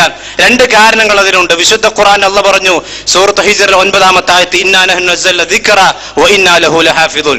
നിശ്ചയമായും ഈ വേദഗ്രന്ഥത്തെ അല്ലെങ്കിൽ വിശുദ്ധ ഖുർആനെ, ഈ ശരീഅത്തിനെ നാം ഇറക്കിയിരിക്കുന്നു, അതിനെ നാം സംരക്ഷിക്കുമെന്ന് അള്ളാഹുവിന്റെ വാഗ്ദാനമാണ്. മുമ്പ് കഴിഞ്ഞുപോയ വേദഗ്രന്ഥങ്ങൾക്കില്ലാത്തൊരു വാഗ്ദാനം. ആ വിശുദ്ധ ഖുർആനിലോ പ്രവാചകന്റെ ഹദീസുകളിലോ ഒരു തിരുത്ത് പോലും സാധ്യമല്ലാത്ത വിധം, ഒരാൾക്കും ഒരു കൈക്കടത്ത് പോലും സാധ്യമല്ലാത്ത വിധം ഇന്ന് സംരക്ഷിതമാണ് വിശുദ്ധ ഖുർആനും പ്രവാചകന്റെ ഹദീസുകളും. മാത്രമല്ല അള്ളാഹുവിന്റെ പ്രവാചകൻ സല്ലല്ലാഹു അലൈഹി വസല്ലമയുടെ ദീനിന്റെ ഏത് വിഷയത്തിലും അള്ളാഹ് പറഞ്ഞ എന്താ? ഫൈൻ തനാസഅതും ഫീ ഷൈഇൻ ഫറുദ്ദുഹു ഇലല്ലാഹി വറസൂൽ. നിങ്ങൾക്ക് ഏതെങ്കിലും കാര്യത്തിൽ അഭിപ്രായ വ്യത്യാസം വന്നാൽ നിങ്ങൾ അള്ളാഹുലേക്ക് മടക്കണം, വറസൂൽ, അള്ളാഹുവിന്റെ പ്രവാചകരിലേക്ക് മടക്കണം. ഇനിയൊരു പ്രവാചകൻ വരാനുണ്ട്, ഒരു മഹദി വരാനുണ്ട്, ഒരു അഹമ്മദ് വരാനുണ്ട്, ആ അഹമ്മദിലേക്ക് നിങ്ങൾ മടക്കിക്കോ എന്നല്ല അള്ളാഹ് പഠിപ്പിച്ചത്. മാത്രമല്ല പ്രവാചകൻ പറഞ്ഞു, തറക്തു ഫീകും അംറൈൻ ലൻ തദല്ലു മാ തമസക്തും ബിഹിമാ കിതാബല്ലാഹ് വസുന്നത റസൂലിഹി സ്വല്ലല്ലാഹു അലൈഹി വസല്ലം. ഇനിയൊരു പ്രവാചകന്റെ ആവശ്യം പടല്ല. എന്തുകൊണ്ട് മുമ്പ് കഴിഞ്ഞു പോയ പ്രവാചകന്മാർക്ക് ശേഷം മറ്റു പ്രവാചകന്മാർ ആവശ്യമുണ്ടായി? അവരുടെ വേദപ്രമാണങ്ങളെ മറ്റുള്ള ആളുകൾ കൈക്കടത്തി. ഈ ഇസ്ലാമിന്റെ വേദപ്രമാണങ്ങൾ കൈക്കടത്തുന്ന വിഷയം ഇനി ഉത്ഭവിക്കുന്നില്ല എന്ന് മാത്രമല്ല, ഏത് വിഷയത്തിലും ഒരു മുസ്ലിമിനെ സംബന്ധിച്ചിടത്തോളം ഖുർആനിലും സുന്നത്തിലും പരിഹാരമുണ്ട്. അതുകൊണ്ട് ഖാദിയാനി മതത്തിന് ഒരു നിലനിൽപ്പിന്റെയും ആവശ്യമില്ല. അല്ലെങ്കിൽ ഖാദിയാനി മതം ഇസ്ലാമിക വിരുദ്ധമാണ്, ഇസ്ലാമിന് പുറത്താണ് എന്നതിന് ഏറ്റവും നല്ല ഉദാഹരണം ഉദാഹരണങ്ങളാണ് ഇവിടെ പറഞ്ഞത്. മാത്രമല്ല ഈ ഇത്തരത്തിലുള്ള കള്ള ഹദീസുകൾ കൊണ്ടും ഈ വിശുദ്ധ ഖുർആനിന്റെ ദുർവ്യാഖ്യാനങ്ങൾ കൊണ്ടുമാണ് ഇത്തരത്തിലുള്ള എല്ലാ ബിദ്അത്തിന്റെ കക്ഷികളും എല്ലാ പിഴച്ച കക്ഷികളും നിലനിൽക്കുന്നത്. അള്ളാഹുവിന്റെ ഖുർആൻ നേർക്ക് നേരെ സ്വീകരിച്ചാൽ ഒരു ഖാദിയാനി മതവും സ്വീകരിക്കൂല. നിങ്ങൾ നോക്കൂ, റസൂലുള്ളാഹിന്റെ കാലഘട്ടത്തിൽ മുസൈലിമത്തുൽ കദ്ദാബ് വന്നു, അസ്വദുൽ അനസി വന്നു. റസൂലുള്ളാഹിന്റെ സഹാബത്ത് എന്ത് നിലപാടാണ് സ്വീകരിച്ചത്? ഇനിയും പ്രവാചകന്മാർ വരാനുണ്ടല്ലോ, മുസൈലിമിന്റെ അടുത്ത് പോയി നോക്കുക, അയാളെങ്ങാനും മഹ്ദി പ്രവാചകനാണെങ്കിലോ എന്ന് വിചാരിച്ച് റസൂലുള്ളാഹിന്റെ സഹാബത്ത് ആരെങ്കിലും മുസൈലിമിന്റെ അടുക്കൽ പോയോ? അസ്വദുൽ അനസിന്റെ അടുക്കലേക്ക് പോയോ? നേരെ മറിച്ച് വാളും കൊണ്ടാണ് റസൂലുള്ളാഹിന്റെ സഹാബത്ത് പോയത്. അപ്പോൾ ഒരു പ്രവാചകൻ ഇനി വരുമെന്ന വിശ്വാസം അള്ളാഹുവിന്റെ ഖുർആനിനും പ്രവാചകന്റെ ഹദീസുകൾക്കും മുസ്ലിം ലോകത്തിന്റെ ഇജ്മാഇനും എതിരാണ്. അതുകൊണ്ട് തന്നെ ഖാദിയാനി മതം ഇസ്ലാമുമായി കൊണ്ട് തരമ്പും ബന്ധമില്ല എന്നതാണ് ആ വിഷയത്തിൽ സൂചിപ്പിക്കാനുള്ളത്. അസ്സലാമു അലൈക്കും വറഹ്മത്തുള്ളാഹി വബറകാതുഹു. അൽഹംദുലില്ലാഹ് സ്വലാത്തു വസ്സലാമു അലാ റസൂലില്ലാഹി വഅലാ ആലിഹി വസഹ്ബിഹി. എൻ്റെ പേര് നജീബ്, ഇവിടെ അടുത്തുള്ള കുനിങ്ങാട് സ്വദേശിയാണ്. എനിക്ക് ചോദിക്കാനുള്ളത്, ജിന്നിനോടുള്ള ഇസ്തിആനത്തിൽ ശിർക്കായതുകൊണ്ട് വസീലത്ത് ശിർക്കായതുകൊണ്ട് എന്ന് ഫൈസൽ മുസല്ലിയാർ പറയുന്നു, അല്ലെങ്കിൽ നിങ്ങളുടെ വിഭാഗം പറയുന്നു. എങ്കിൽ വസീലത്തുൽ ശിർക്കായത് ഖുർആനിലെ ഏത് ആയത്തിന്റെ അടിസ്ഥാനത്തിൽ താങ്കൾ തെളിയിക്കും? ഇത് അഹ്ലുസുന്ന അംഗീകരിച്ച ഏത് മുഫസ്സിർ ഏത് കിതാബിൽ പറഞ്ഞു? ശ്രദ്ധിക്കുക, ഉത്തരം ഇസ്തിആനത്താണ് വേണ്ടത്, ഇസ്തിംതാവ് അല്ല. കൂടാതെ വസീലത്ത് ശിർക്കായ തേട്ടത്തിന് മനുഷ്യൻ ജിന്നിനോട് യഥാർത്ഥ ജീവിതത്തിൽ ചോദിക്കുന്ന നടക്കുന്നതായ സാങ്കല്പികമല്ലാത്ത ഉദാഹരണം പറയുക. അങ്ങനത്തെ ഉദാഹരണം ഇല്ല. സാങ്കല്പികമായി നിങ്ങളെപ്പോലെ മനുഷ്യന്മാർ ഉണ്ടാക്കിയെടുത്ത ഉദാഹരണങ്ങൾ മാത്രമേ അതിനുള്ളൂ. നമുക്കത് ആവശ്യവുമില്ല. അതുകൊണ്ട് പത്തപ്പേം സംവാദം ഒന്നുകൂടെ മനസ്സ് വെച്ച് ഇരുന്ന് കൃത്യമായി കേട്ടാൽ വളരെ വ്യക്തമായി അബ്ദുറഹ്മാൻ സലഫി തന്നെ ആയത്തടക്കം കിതാബ് വായിച്ച് അർത്ഥം വെച്ച് അവിടെ വിശദീകരിക്കുന്നുണ്ട്. എപ്പോഴാണ് ശിർക്ക്, എപ്പോഴാണ് വസീല, രണ്ടു തരമുണ്ടോ, ഇസ്തിംതാവ് എന്താണ്, ഇസ്തിആനത്ത് എന്താണ്, ഇസ്തിംതാവും ഇസ്തിആനത്തും തമ്മിലുള്ള ബന്ധം എന്താണ് എന്നൊക്കെ 2013 നവംബർ 25 പത്തപ്പിയത്ത് നടന്ന അബ്ദുറഹ്മാൻ സലഫിയുമായി നടത്തിയ സംവാദം അതൊന്ന് മനസ്സിരുത്തി, എല്ലാ പക്ഷപാതിത്വങ്ങളും മാറ്റിവെച്ച് മനസ്സിരുത്തി ഒന്നിരുന്ന് കേട്ടാൽ തന്നെ പിന്നെ അസംശയം ഉണ്ടാവില്ല എന്ന കാര്യം തീർച്ചയാണ്. മാത്രവുമല്ല, ഇനി അങ്ങനെ വായിക്കാൻ കഴിയില്ലെങ്കിൽ ഒരു പുതിയ പുസ്തകം ഇറങ്ങിയിട്ടുണ്ട് സംവാദങ്ങളിലൂടെ. കോഴിച്ചന, പത്തപ്പിരിയം, നന്ദി, ഈ 3 സംവാദങ്ങളെ വിശകലനം ചെയ്തുകൊണ്ട് പുസ്തകം ഇറക്കിയിട്ടുണ്ട്. അതിലും അതുണ്ട്. അതുകൊണ്ട് ഈ ചോദ്യം അന്ന് അബ്ദുറഹ്മാൻ സലഫിയുടെ മുമ്പിൽ സമർപ്പിക്കപ്പെട്ടതും അദ്ദേഹം അവിടെ വായിച്ചതുമായ കിതാബിന്റെ ഉദ്ധരണി ഞാൻ അങ്ങനെ തന്നെ വായിക്കാം. ഇപ്പൊ എന്റെ വക പറയണ്ടല്ലോ, എല്ലാം അതിലുണ്ട്. അബ്ദുറഹ്മാൻ സലഫി വായിച്ച അർത്ഥം വെച്ച ലോകത്ത് അംഗീകരിക്കപ്പെട്ട മുസ്ലിം ലോകം ഇന്ന് ഒന്നിച്ച് സ്വീകരിച്ചു വരുന്ന ഒരു ഗ്രന്ഥം, അബ്ദുറഹ്മാൻ സലഫിക്കും തർക്കമില്ലാത്ത ഒരു ഗ്രന്ഥം. ആ ഗ്രന്ഥം അദ്ദേഹം തന്നെ വായിച്ച് അർത്ഥം വെച്ചിട്ടുണ്ട്. അതിൽ അദ്ദേഹം വിശദമായി പറഞ്ഞിട്ടുമുണ്ട്. അതാണ് അൽ ഇസ്തിആനത്തു ബിൽ ജിന്നി സവാഉൻ അകാനു മുസ്ലിമീന അം ഗൈറു മുസ്ലിമീന വസിയത്തുൻ മിൻ വസാഇലിശ് ശിർക്കി. അൽ ഇസ്തിആനത്തു ബിൽ ജിന്നി, ജിന്നിനുള്ള ഇസ്തിആനത്ത് സവാഅൻ അകാനു മുസ്ലിമീന അം ഗൈറു മുസ്ലിമീൻ, മുസ്ലിങ്ങളാവട്ടെ അല്ലാത്തവരാകട്ടെ അവരുടെ ഇസ്തിആനത്ത് വസിയത്തുൻ മിൻ വസാഇലിശ് ശിർക്കി, ശിർക്കിന്റെ വസീലകളിൽപ്പെട്ട ഒരു വസീലയാകുന്നു, ശിർക്കിലേക്ക് എത്തിക്കുന്ന വഴികളിൽപ്പെട്ട ഒരു വഴിയാകുന്നു എന്ന് അദ്ദേഹം തന്നെ പറഞ്ഞിട്ടുണ്ട്. അവിടെ അബ്ദുറഹ്മാൻ സലഫി വായിച്ചിട്ടുണ്ട്. അതുകൊണ്ട് ആ സംവാദം മനസ്സിലെത്തി കേട്ടാൽ അത് വ്യക്തമാകും. ഇനി അത് സങ്കല്പവും യാഥാർത്ഥ്യത്തിലൊന്നും പോകേണ്ട ഒരു കാര്യമില്ല. യഥാർത്ഥത്തിൽ ഇസ്തിആനത്ത് എന്നുള്ള എന്ത് വിഷയമാവട്ടെ, ഇസ്തിആനത്ത് മാത്രമൊന്നുമല്ല ശിർക്കാണ് സംഗതി ഉള്ളത്. ഇസ്തിആനത്ത് മാത്രമല്ല വസീലത്ത് ശിർക്കാകുന്നതും. ഇസ്തിആനത്ത് ഒരു ബൈ പ്രൊഡക്റ്റ് മാത്രമാണ്. വിശ്വാസത്തിലാണ് ആദ്യം ശിർക്ക് വരിക. നമ്മൾ അതാ മനസ്സിലാക്കേണ്ടത്. ഇസ്തിആനത്ത് അത് നടത്തിയില്ല വിചാരിക്കാം, നമ്മൾ ശിർക്കുണ്ടാവില്ലേ? സാധാരണ നമ്മുടെ നാട്ടിലെ ഖുറാഫി മുസ്ലിയാക്കന്മാരെ പറയുന്നുണ്ട്, ഇലാഹാന്ന് വിശ്വാസമല്ല ഞങ്ങൾ തേടുന്നത്. നമ്മൾ എന്താ പറഞ്ഞെടുത്തത്? ഇലാഹാന്ന് വിശ്വാസം ഉണ്ടായാൽ തന്നെ ശിർക്കായി, ഇപ്പൊ തേടേണ്ട ആവശ്യമില്ല. ഇലാഹാണ് എന്ന വിശ്വാസം ഉണ്ടായാൽ തന്നെ ശിർക്കായി, പിന്നെ തേടേണ്ട കാര്യമില്ല. വിശ്വാസത്തിലാണ് ആദ്യം ശിർക്ക് വരിക. റഹ്മാനായ റബ്ബിന് മാത്രമായി മുസ്ലിം ലോകത്ത് അംഗീകരിക്കപ്പെട്ടു പോകുന്നതും വിശുദ്ധ ഖുർആനും തിരുസുന്നത്തും അടിസ്ഥാനമാക്കി മുജാഹിദ് പ്രസ്ഥാനം പഠിപ്പിച്ചതുമായ കഴിവുകൾ, അത് റഹ്മാനായ റബ്ബിന് പുറമെ ഒരു പടപ്പിനുണ്ട് എന്ന് എപ്പോൾ വിശ്വസിക്കുന്നുവോ അവിടെ ശിർക്ക് വന്നു. പിന്നെ ചോദിക്കേണ്ട ആവശ്യമില്ല.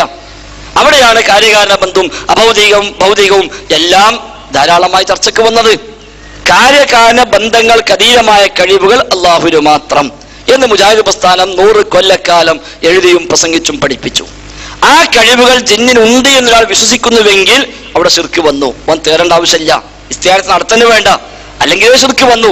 ഒരു ഇസ്തിആനത്ത് നടത്തിയിട്ടില്ല എന്നാൽ പോലും റഹ്മാനായ റബ്ബിന്റെ കഴിവുകളായി പരിചയപ്പെടുത്തപ്പെട്ടത്, സബബുകൾക്കതീതമായ കഴിവുകൾ, അത് ജിന്നിനുണ്ട് എന്നോ ഇൻസിനുണ്ട് എന്നോ മറ്റൊരു സൃഷ്ടിക്കുണ്ട് എന്നോ ഒരാൾ വിശ്വസിക്കുന്നുവെങ്കിൽ അവിടെ ശിർക്ക് വരുന്നു. ആ അടിസ്ഥാനത്തിൽ തേടുന്നുവെങ്കിൽ ആ തേട്ടം ഇബാദത്തായി മാറുന്നു, ശിർക്കായി മാറുന്നു.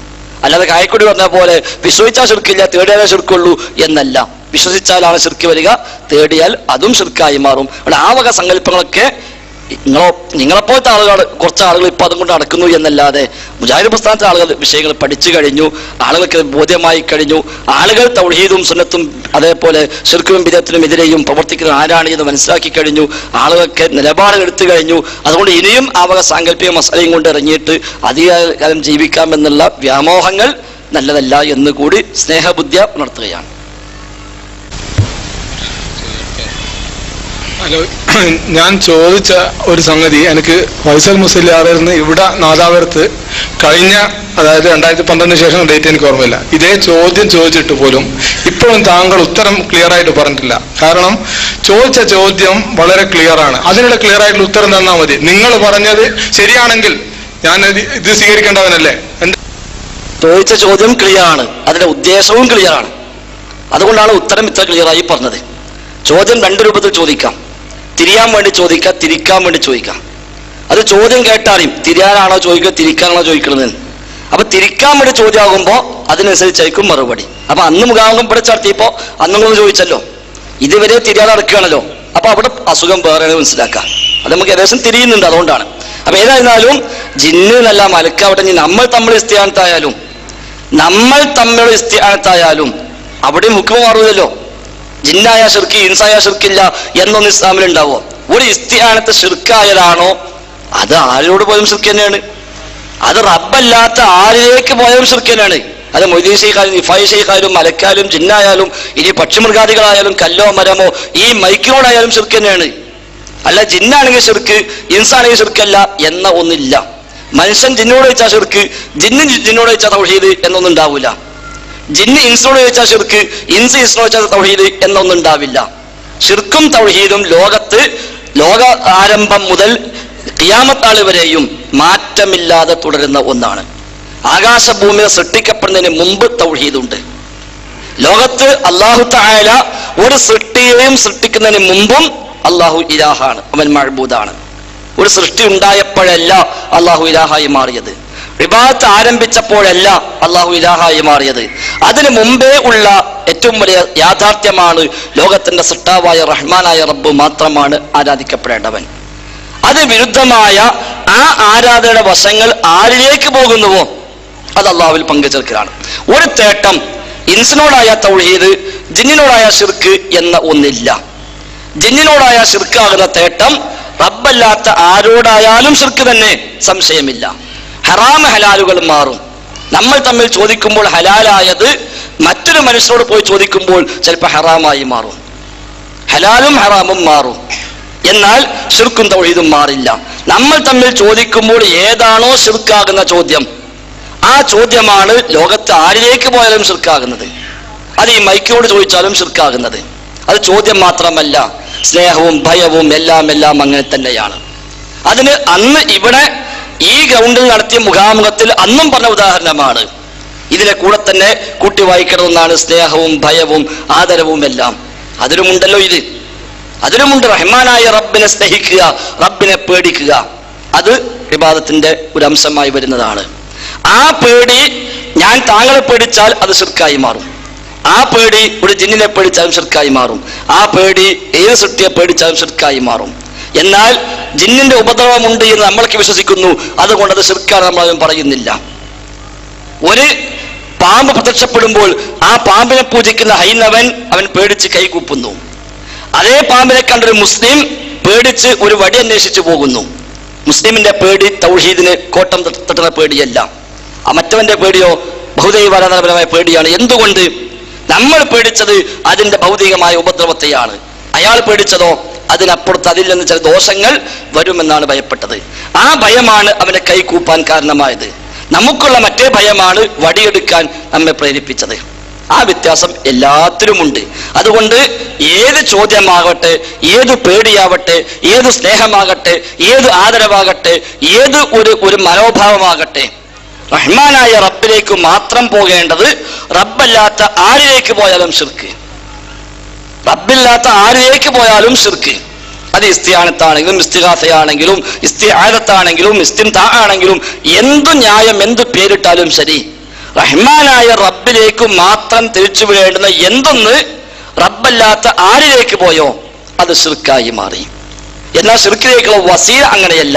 താങ്കൾക്ക് വസീലയായത് എനിക്ക് വസീലയാകണമെന്നില്ല, എനിക്ക് വസീലയായത് താങ്കൾക്ക് വസീലയാകണമെന്നില്ല, ഇപ്പോൾ വസീലയായത് 100 കൊല്ലം കഴിയുമ്പോൾ വസീലയാകണമെന്നില്ല, ഈ നാട്ടിൽ വസീലയായത് മറ്റു നാട്ടിൽ വസീലയാകണമെന്നില്ല. വസീലകൾ മാറി മാറി വരും. ഒരു കാലത്ത് പ്രവാചകരെ പഠിപ്പിച്ചു ഖബർ സന്ദർശനം പാടില്ല, ഖബർ സിയാറത്ത് വിലക്കി. എന്തുകൊണ്ട്? അന്ന് ഖബർ സിയാറത്ത് വസിയത്തു ശിർക്കായിരുന്നു. ശിർക്കിലേക്കുള്ളൊരു മാർഗമാണ് ഖബർ സിയാറത്ത്. അതുകൊണ്ട് നബി തങ്ങൾ പറഞ്ഞു നിങ്ങൾ ഖബർ സന്ദർശിക്കരുത്. കാരണം അവരൊക്കെ ഇസ്ലാം സ്വീകരിച്ചു വന്നിട്ട് അധിക കാലമായിട്ടില്ല. പഴയ കാലങ്ങളിൽ ഖബറുമായി ബന്ധപ്പെട്ട് ഒരുപാട് ശിർക്കും ബിദഅത്തും ഖുറാഫാത്തും ചെയ്ത് ശീലിച്ച ജനതയുമാണ്. അതുകൊണ്ട് അവരിപ്പോൾ ഖബർ സിയാറത്തിന് പോയാലും അതൊരു പക്ഷെ തെറ്റിപ്പോകാൻ സാധ്യതയുണ്ട്. അതുകൊണ്ട് അന്ന് നബി തങ്ങൾ പറഞ്ഞു ഖബർ സന്ദർശിക്കരുത്. ഈമാൻ ഉറച്ച് ആ ഭയം അസ്ഥാനത്തായപ്പോൾ പ്രവാചകൻ പറഞ്ഞു കുന്തു നഹൈതുകും അൻ സിയാറത്തുൽ ഖുബൂർ, ഞാൻ ഖബർ സന്ദർശനം വിലക്കിയിരുന്നു, അല ഫസൂറുഹ, നിങ്ങൾ സന്ദർശിച്ചു കൊള്ളുക. ഇബ്നു ഖയ്യിം റഹിമഹുല്ലാഹ് തന്റെ ഇഗാസത്തുൽ ലഹ്ഫാൻ മിൻ മസായിലിശ് ശൈത്താൻ എന്ന ഗ്രന്ഥത്തിൽ ഈ സംഭവം എടുത്തുകൊണ്ട് പറയുന്നു അന്ന് ഖബർ സിയാറത്ത് ശിർക്കിലേക്കുള്ള വസീലയായിരുന്നു, അതുകൊണ്ടാണ് പാടില്ല എന്ന് പറഞ്ഞത്. പിന്നീട് ആ വസീല ഇല്ലാതായി, അപ്പോൾ അത് അനുവദിക്കപ്പെട്ടു. എന്ന പോലെ ഒരു വ്യക്തിക്ക് വസീലല്ലാത്തത് മറ്റൊരു വ്യക്തിക്ക് വസീലയാകാം, ഒരു കാലഘട്ടത്തിൽ വസീലയല്ലാത്തത് മറ്റൊരു കാലത്ത് വസീലയാകാം. വസിയത്തു ശിർക്ക് എന്ന് പറഞ്ഞാൽ ശിർക്കിലേക്കുള്ള മാർഗം എന്നാണ്. ശിർക്കിലേക്ക് എത്തിപ്പെടാവുന്ന വഴിയാണോ അത് ഹറാമായി മാറും. അതേ വിഷയം മറ്റു നാട്ടിൽ ചെല്ലുമ്പോൾ അത് ശിർക്കുമായ ഒരു ബന്ധവും ആ നാട്ടിലില്ല എങ്കിൽ ഹറാമാവുകയുമില്ല. അതുകൊണ്ട് ജിന്നുമായുള്ള ഏത് ബന്ധവും ഹറാം എന്ന് പറഞ്ഞത്. കാരണം ജിന്നിനെ പൂജിക്കുന്നില്ലെങ്കിലും ജിന്നിനെ ആരാധിക്കുന്നില്ലെങ്കിലും ജിന്നിനെ പ്രാർത്ഥിക്കുന്നില്ലെങ്കിലും ജിന്നുമായി ചെറിയൊരു ബന്ധം പോലും ഒരു മനുഷ്യൻ വെച്ച് പുലർത്തുന്നുവെങ്കിൽ അത് നാളെ പിറ്റേന്ന് ആ ജിന്നിനെ ആരാധിക്കുന്നതിലേക്ക്, അതിനോട് പ്രാർത്ഥിക്കുന്നതിലേക്ക്, അതിനോട് ഇസ്തിഗാസ ചെയ്യുന്നതിലേക്ക്, അതിനോട് സഹായം തേടുന്നതിലേക്ക് ഈ മനുഷ്യനെ കൊണ്ടെത്തിക്കാൻ ഒരു സാധ്യതയുണ്ട്. ആ സാധ്യത കൊണ്ട് നമ്മൾ പറഞ്ഞു അത് ശിർക്കിലേക്കുള്ള മാർഗമാണ്, ശിർക്കിലേക്കുള്ള മാധ്യമമാണ്, അതിലേക്കുള്ള വഴിയാണ്, അതിലേക്കുള്ള വസീലയാണ്. അതുകൊണ്ട് ശിർക്കിലേക്കുള്ള വഴികൾ എല്ലാം ഇസ്ലാം ഹറാമാക്കി അടച്ചിട്ടുണ്ട്. അതുകൊണ്ട് ഇതും ഹറാമാണ്. അത് ഇനി എല്ലാ കാലത്തും അങ്ങനെ ആവണമെന്നില്ല, എല്ലാ രാജ്യത്തും അങ്ങനെ ആകണമെന്നില്ല. വസീല മാറി മാറി മാറി വരും, എന്നാൽ ശിർക്ക് മാറില്ല. ആദം നബിയുടെ കാലത്ത് എന്താണോ ശിർക്ക് അതാണ് ഖിയാമത്ത് വരെയും ശിർക്ക്. ആദം നബിയുടെ കാലത്ത് എന്താണ് തൗഹീദ് അതാണ് ഖിയാമത്ത് വരെയും തൗഹീദ്. മനുഷ്യർക്ക് എന്താണോ തൗഹീദും ശിർക്കും അത് തന്നെയാണ് ജിന്നുകൾക്കും തൗഹീദും ശിർക്കും. നമുക്ക് തൗഹീദും ജിന്നുകൾക്ക് വേറെ തൗഹീദും എന്നൊന്നില്ല. നമ്മൾ ഏത് തേട്ടം ആരോട് നടത്തിയാൽ ശിർക്കാകുമോ അത് ജിന്നുകൾ ആരോട് നടത്തിയാലും ശിർക്കാവേണ്ടതാണ്. ജിന്നുകൾ ഏത് തേട്ടം ആരോട് നടത്തിയാൽ തൗഹീദിന് ഭംഗം വരുന്നില്ലയോ അത് മനുഷ്യന്മാർക്കും അങ്ങനെ തന്നെയാണ്. തൗഹീദും ശിർക്കും മാറ്റമില്ല, വസീലകൾ മാറുമെന്നർത്ഥം. അസ്സലാമു അലൈക്കും അൽഹംദുലില്ലാഹി വസ്സലാത്തു വസ്സലാമു അലാ റസൂലില്ലാഹി വഅലാ ആലിഹി വസഹ്ബിഹി അജ്മഈൻ. അമ്മാ ബഅദ്. എൻ്റെ പേര് അബ്ദുൽ ഖാദർ, ഞാൻ കുനിങ്ങാട് നിന്ന് വരുന്നു. എനിക്ക് ചോദിക്കാനുള്ളത് നാരിയത്ത് സ്വലാത്തിനെ കുറിച്ചാണ്. നാരിയത്ത് സ്വലാത്ത് ചൊല്ലുമ്പോൾ ഇതുവരെ മുജാഹിദുകൾ ഇത്രയും കാലം പ്രസംഗിച്ച ഹുസൈൻ സലഫി, സക്കരിയ സലാഹി, ഫൈസൽ മുസ്ലിയാർ, അതുപോലുള്ള ഒരുപാട് ആളുകൾ, ഫൈസൽ മുസ്ലിയാർ പ്രസംഗിച്ച് ഞാൻ കേട്ടിട്ടില്ല. പക്ഷെ ഞാൻ പറയുന്നു മുജാഹിദിന്റെ പ്രസ്ഥാനത്തിന്റെ കഴിഞ്ഞുപോയ എല്ലാ പണ്ഡിതന്മാരും അത് ചൊല്ലൽ ശിർക്കാണ്, അത് നരകത്തിലേക്കുള്ള സലാത്താണ് എന്ന് പറഞ്ഞുകൊണ്ട് പ്രചരണം നടത്തിയതാണ്. അത് ഇവിടെയുള്ള ഖുറാഫികൾ അതിനെ പുണ്യമുണ്ട് എന്ന് പറഞ്ഞുകൊണ്ട് അത് ചൊല്ലുന്ന ആളുകളാണ്. അതിനെതിരെ ശക്തമായിട്ട് പ്രബോധനം നടത്തിയ ആളുകളാണ് നമ്മളെല്ലാവരും, ഇവിടെ കൂടിയ ഏകദേശം ആളുകളും അങ്ങനെയുള്ള ആളുകളാണ് ഞാൻ വിശ്വസിക്കുന്നു. എനിക്ക് ചോദിക്കാനുള്ളത്, നാരിയത്ത് സ്വലാത്ത് ചൊല്ലുന്നവന്റെ മനസ്സിലെ നിയത്ത് പോലെ ഇരിക്കും അതിൽ ശിർക്ക് വരുത്ത് അല്ലെങ്കിൽ ഹലാലാല് എന്ന് പറയുന്നുണ്ട്. അത് ഇപ്പോ സക്കരിയ സലാഹി പറഞ്ഞു, അതേപോലെ തന്നെ അതിനെ ന്യായീകരിച്ചുകൊണ്ട് എല്ലാ ആളുകളും മുമ്പ് ഇപ്പോൾ ഉള്ള പണ്ഡിതന്മാർ ഒരു കുറച്ച് ആളുകൾ ഇപ്പം പ്രചരിപ്പിക്കുന്നുണ്ട്. ഇപ്പോൾ അതേ നിലപാടത്തിൽ തന്നെയാണോ നിങ്ങൾ ഉള്ളത്, അല്ലെ അതിൽ നിന്ന് കുറച്ച് പിന്മാറിയിട്ടുണ്ടോ എന്നാ ചോദ്യം. നമ്മൾ അന്നും ഇന്നും ഒരേ സ്വരത്തിൽ പറയുന്നു, ഇപ്പോഴും ആവർത്തിക്കുന്നു, നാരിയത്ത് സ്വലാത്ത് പച്ചയായ ശിർക്കാണ്. ഇനി അതിലൊരു സംശയം ആർക്കും ആവശ്യമില്ല. വളരെ വിശദമായി ഫൈസൽ മുസ്ലിയാരും പ്രസംഗിച്ചിട്ടുണ്ട്. നാലാമത്തെ ഖണ്ഡത്തിൽ എന്റെ പുസ്തകം പൊക്കിപ്പിടിച്ചിട്ടാണ് പേരോട് മുസ്ലിയാർ ഇവിടുന്ന് വായിച്ചിട്ട് അത് പറഞ്ഞത്. ശിർക്കാണ് എന്നും നരകത്തിലേക്കുള്ള സ്വലാത്താണ് എന്നും ഞാൻ എഴുതിയ ലേഖനം നാദാപുരം കണ്ണത്ത് പേരോട് വായിച്ചിട്ടുണ്ട്. സമസ്തക്കാരും ഇസ്ലാം മതവും എന്ന പുസ്തകത്തിൽ ആ അധ്യായം ഉണ്ട് താനും. ഇതാണ് ആ ബുക്ക്. ഇതിൽ ഇല്ലാത്ത സ്വലാത്തിന്റെ വല്ലാത്ത പോരിശ എന്നൊരു അധ്യായമുണ്ട്. അതിൽ പച്ചയായി ഞാൻ തന്നെ എഴുതിയിട്ടുണ്ട്, അത് നരകത്തിലേക്കാണ്, ഇത് പിൽക്കാലത്തുണ്ടായതാണ്, ഇത് ശിർക്കാണ് എന്ന് പഠിപ്പിച്ചിട്ടുണ്ട്. അതിൽ ഒരു മാറ്റവും ഇപ്പോഴും ഇല്ല. പിന്നെ ചൊല്ലുന്ന ആളുടെ വിശ്വാസം അനുസരിച്ച് മാറുമോ? നമ്മളെ സംബന്ധിച്ച് ബാഹ്യം മാത്രമേ നോക്കേണ്ടതുള്ളൂ. ബാഹ്യം മാത്രമേ നോക്കേണ്ടതുള്ളൂ. നമ്മൾ ബാഹ്യമായത് വെച്ചിട്ടാണ് തീരുമാനം പറയേണ്ടത്. ഇനി ഒരാൾക്ക് ആകെ വിശ്വാസമൊന്നുമില്ല, അതിപ്പോ ഏതിലുമാണ് ഞാൻ ന്യായം പറയാലോ. എന്തിനും ഒരാൾക്ക് ന്യായം പറയാം.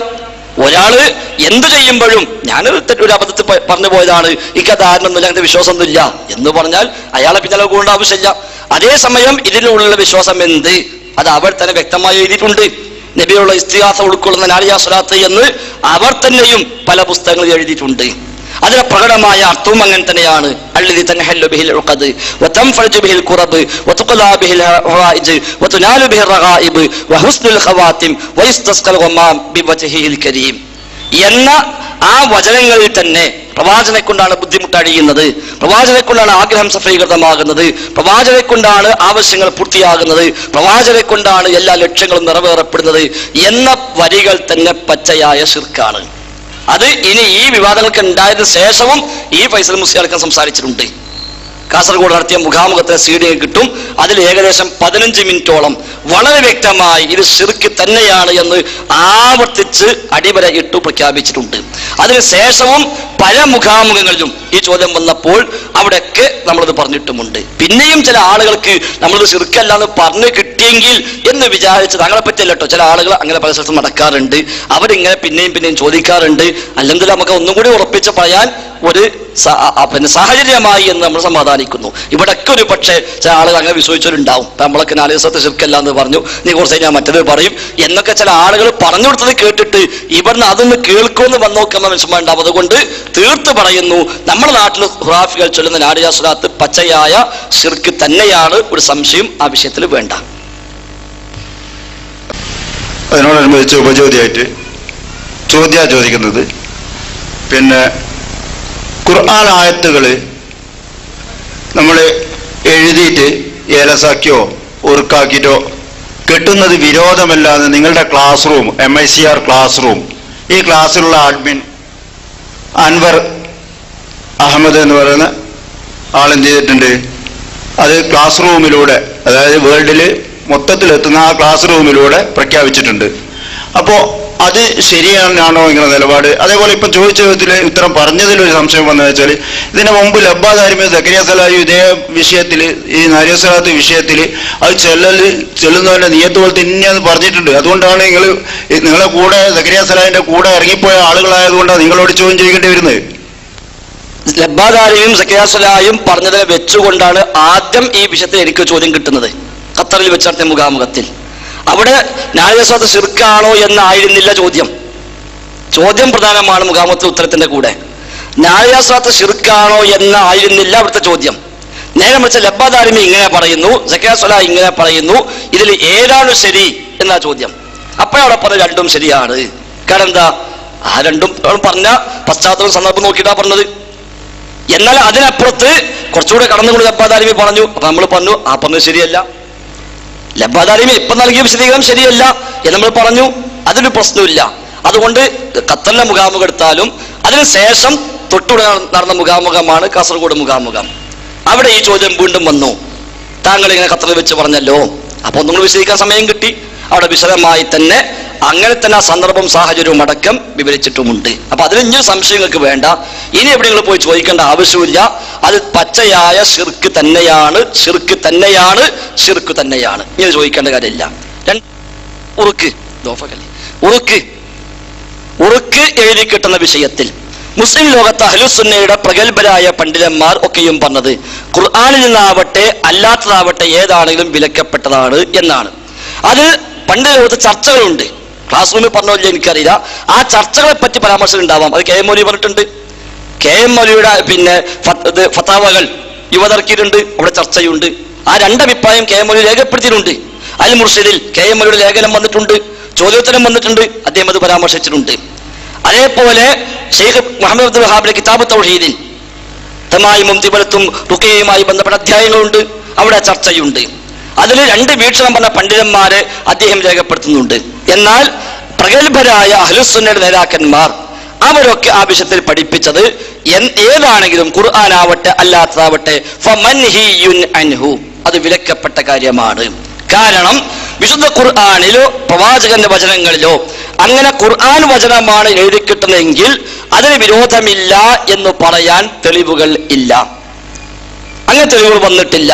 പിന്നെയുള്ള ചില ഗവേഷണങ്ങളും ചില പണ്ഡിതന്മാരുടെ വീക്ഷണങ്ങളുമാണ്. അത് നമുക്ക് പ്രമാണമായി സ്വീകരിക്കാവതല്ല.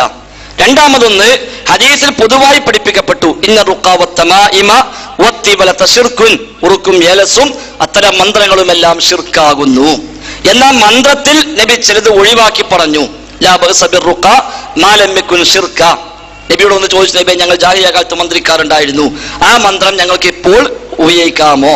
പ്രവാചകൻ പറഞ്ഞു, നിങ്ങളെ മന്ത്രം നിങ്ങൾ ചൊല്ലിക്കേൾപ്പിക്കുക, ശിർക്കില്ലാത്തതാണെങ്കിൽ മന്ത്രത്തിന് വിരോധമില്ല. അപ്പൊ മന്ത്രം ശിർക്കാണ് എന്ന് പറഞ്ഞ പ്രവാചകർ തന്നെ ശിർക്കല്ലാത്ത മന്ത്രം ഉണ്ട് എന്ന് പ്രവാചകൻ പഠിപ്പിച്ചു. എന്നാൽ ഉറുക്കും ഏലസും ശിർക്കാന്ന് പറഞ്ഞ പ്രവാചകൻ ഇന്ന രൂപത്തിലാണെങ്കിൽ അത് തെറ്റില്ല എന്ന് പറഞ്ഞിട്ടില്ല, അങ്ങനെ പഠിപ്പിച്ചിട്ടില്ല.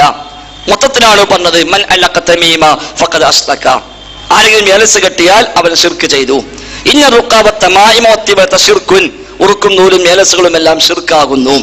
അതേപോലെ പിന്നെ മൻ അല്ലഖ ശൈഅൻ ഉകില ഇലൈഹി, വല്ലതും കെട്ടിബന്ധിച്ചാൽ അവന് അതിലേക്ക് ഏൽപ്പിക്കപ്പെടും എന്നൊക്കെ പൊതുവായി പ്രവാചകൻ പഠിപ്പിച്ചു. അത് ഖുർആനിൽ നിന്നാണെങ്കിൽ ഈ വിലക്ക് അതിന് ബാധകമല്ല എന്ന് പ്രവാചകൻ പറഞ്ഞതുമില്ല. അതുകൊണ്ട് ഹദീസിൽ വന്ന പൊതുവായ തത്വപ്രകാരം ഏതാണെങ്കിലും വിലക്കപ്പെട്ട കാര്യം തന്നെ എന്നിടത്താണ് അഹ്ലുസുന്നയുടെ മഹാഭൂരിപക്ഷ പണ്ഡിതന്മാരും ഉള്ളത്. എന്നാൽ ചില അഭിപ്രായം പറഞ്ഞ പണ്ഡിതന്മാരുണ്ട്, അത് നമുക്ക് പ്രമാണമായി സ്വീകരിക്കാവതല്ല.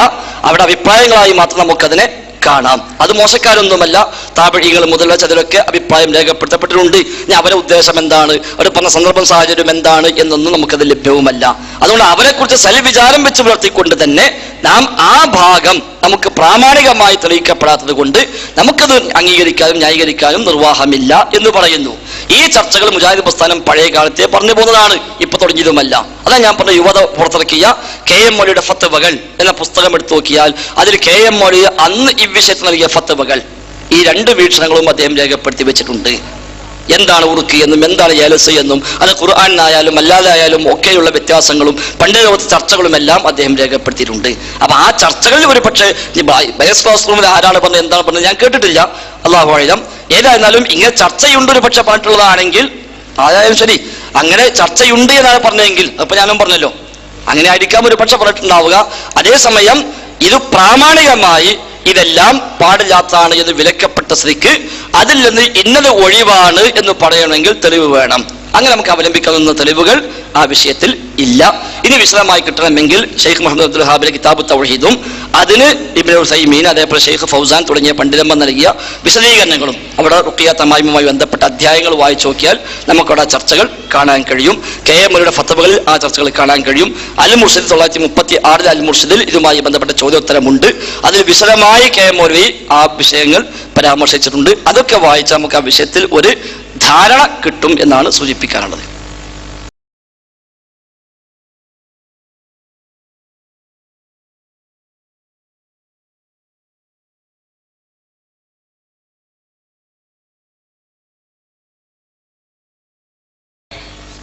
എൻ്റെ പേര് ഫൈസൽ. എനിക്ക് 2 ചോദ്യങ്ങളാണ് ഉള്ളത്. ഒന്നാമത്തെ ചോദ്യം, KNM വിശ്വസിക്കുന്ന പ്രബോധനം ചെയ്യുന്ന തൗഹീദിൽ വല്ല കുഴപ്പമുണ്ടോ? ഇൻഷാ അല്ലാഹ് ഇത് തികച്ചും പഠന വിധേയമാണ് ചോദ്യമെന്ന് അറിയിക്കുന്നു.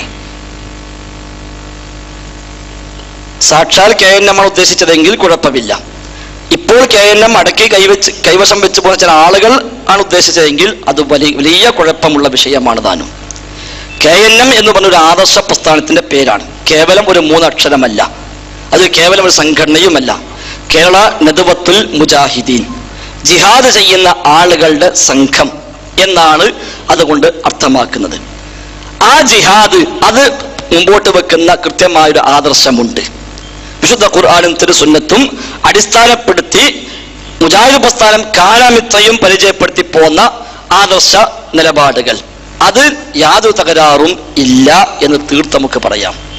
എന്നാൽ 2012 വരെ, സ്ഥാപിത കാലം മുതൽ 2012 വരെ ഖുർആനും സുന്നത്തും അടിസ്ഥാനമാക്കി KNM പ്രചരിപ്പിച്ച ആശയങ്ങൾ, അതിൽ നിന്ന് 2012 ചില ആളുകൾ മാറി. അവിടെയാണ് പ്രശ്നങ്ങൾ തുടങ്ങിയത്. ഏറ്റവും പെട്ടെന്ന് മനസ്സിലാക്കാൻ 2007 ഫെബ്രുവരി മാസത്തിൽ ഇറങ്ങിയ വിചിന്തനം വാരിക, 2007 ഫെബ്രുവരി മാർച്ച് മാസങ്ങളിലായി ഇറങ്ങിയ ഏതാനും ലക്കങ്ങൾ, ആ ലക്കങ്ങളിൽ അന്ന് കൃത്യമായി പഠിപ്പിച്ചതാ ഇതാണ്: മുജാഹിദ് തൗഹീദ് പ്രതിസന്ധിയിലോ. 2007 ഫെബ്രുവരി 16. ഈ നിലപാട്, ഈ മുജാഹിദ് പ്രസ്ഥാനം, ഈ KNM, ഈ തൗഹീദ് ഒരു പ്രതിസന്ധിയും ഇല്ലാത്തതാണ്. ഇത് 2012 ജനുവരി വരെ അങ്ങനെ തന്നെ സ്വീകരിച്ചു പോന്നു. 2012 ഫെബ്രുവരിയിൽ ഇതേ വിചിന്തനത്തിൽ സമാനമായ മറ്റു ലേഖനം വന്നു. അവിടെ ഈ തൗഹീദ് അട്ടിമറിച്ചു. അത് വലിയ അപകടം തന്നെയാണ്. ഇവിടെ ഞാൻ ജസ്റ്റ് ഒന്ന് വായിക്കാം. ഇവിടെ അബ്ദുൽ ഹമീദ് ഫൈസി അമ്പലക്കടവ് എഴുതിയ ലേഖനത്തിനുള്ള ഖണ്ഡനമായിട്ടാണ് അബ്ദുൽ ഖാദിർ കരുവമ്പൊയിൽ എന്ന് പറയുന്ന എഴുത്തുകാരൻ ഇത് എഴുതുന്നത്. 122ാമത്തെ തുടർ ലേഖനമാണ് ഇത് ഈ വിഷയത്തിലുള്ള. അപ്പോൾ ഹമീദ് ഫൈസി അമ്പലക്കടവ് പറഞ്ഞു, മുജാഹിദ് പ്രസ്ഥാനം ഇപ്പോൾ സിഹറും കണ്ണേറും അംഗീകരിച്ചിരിക്കുന്നു.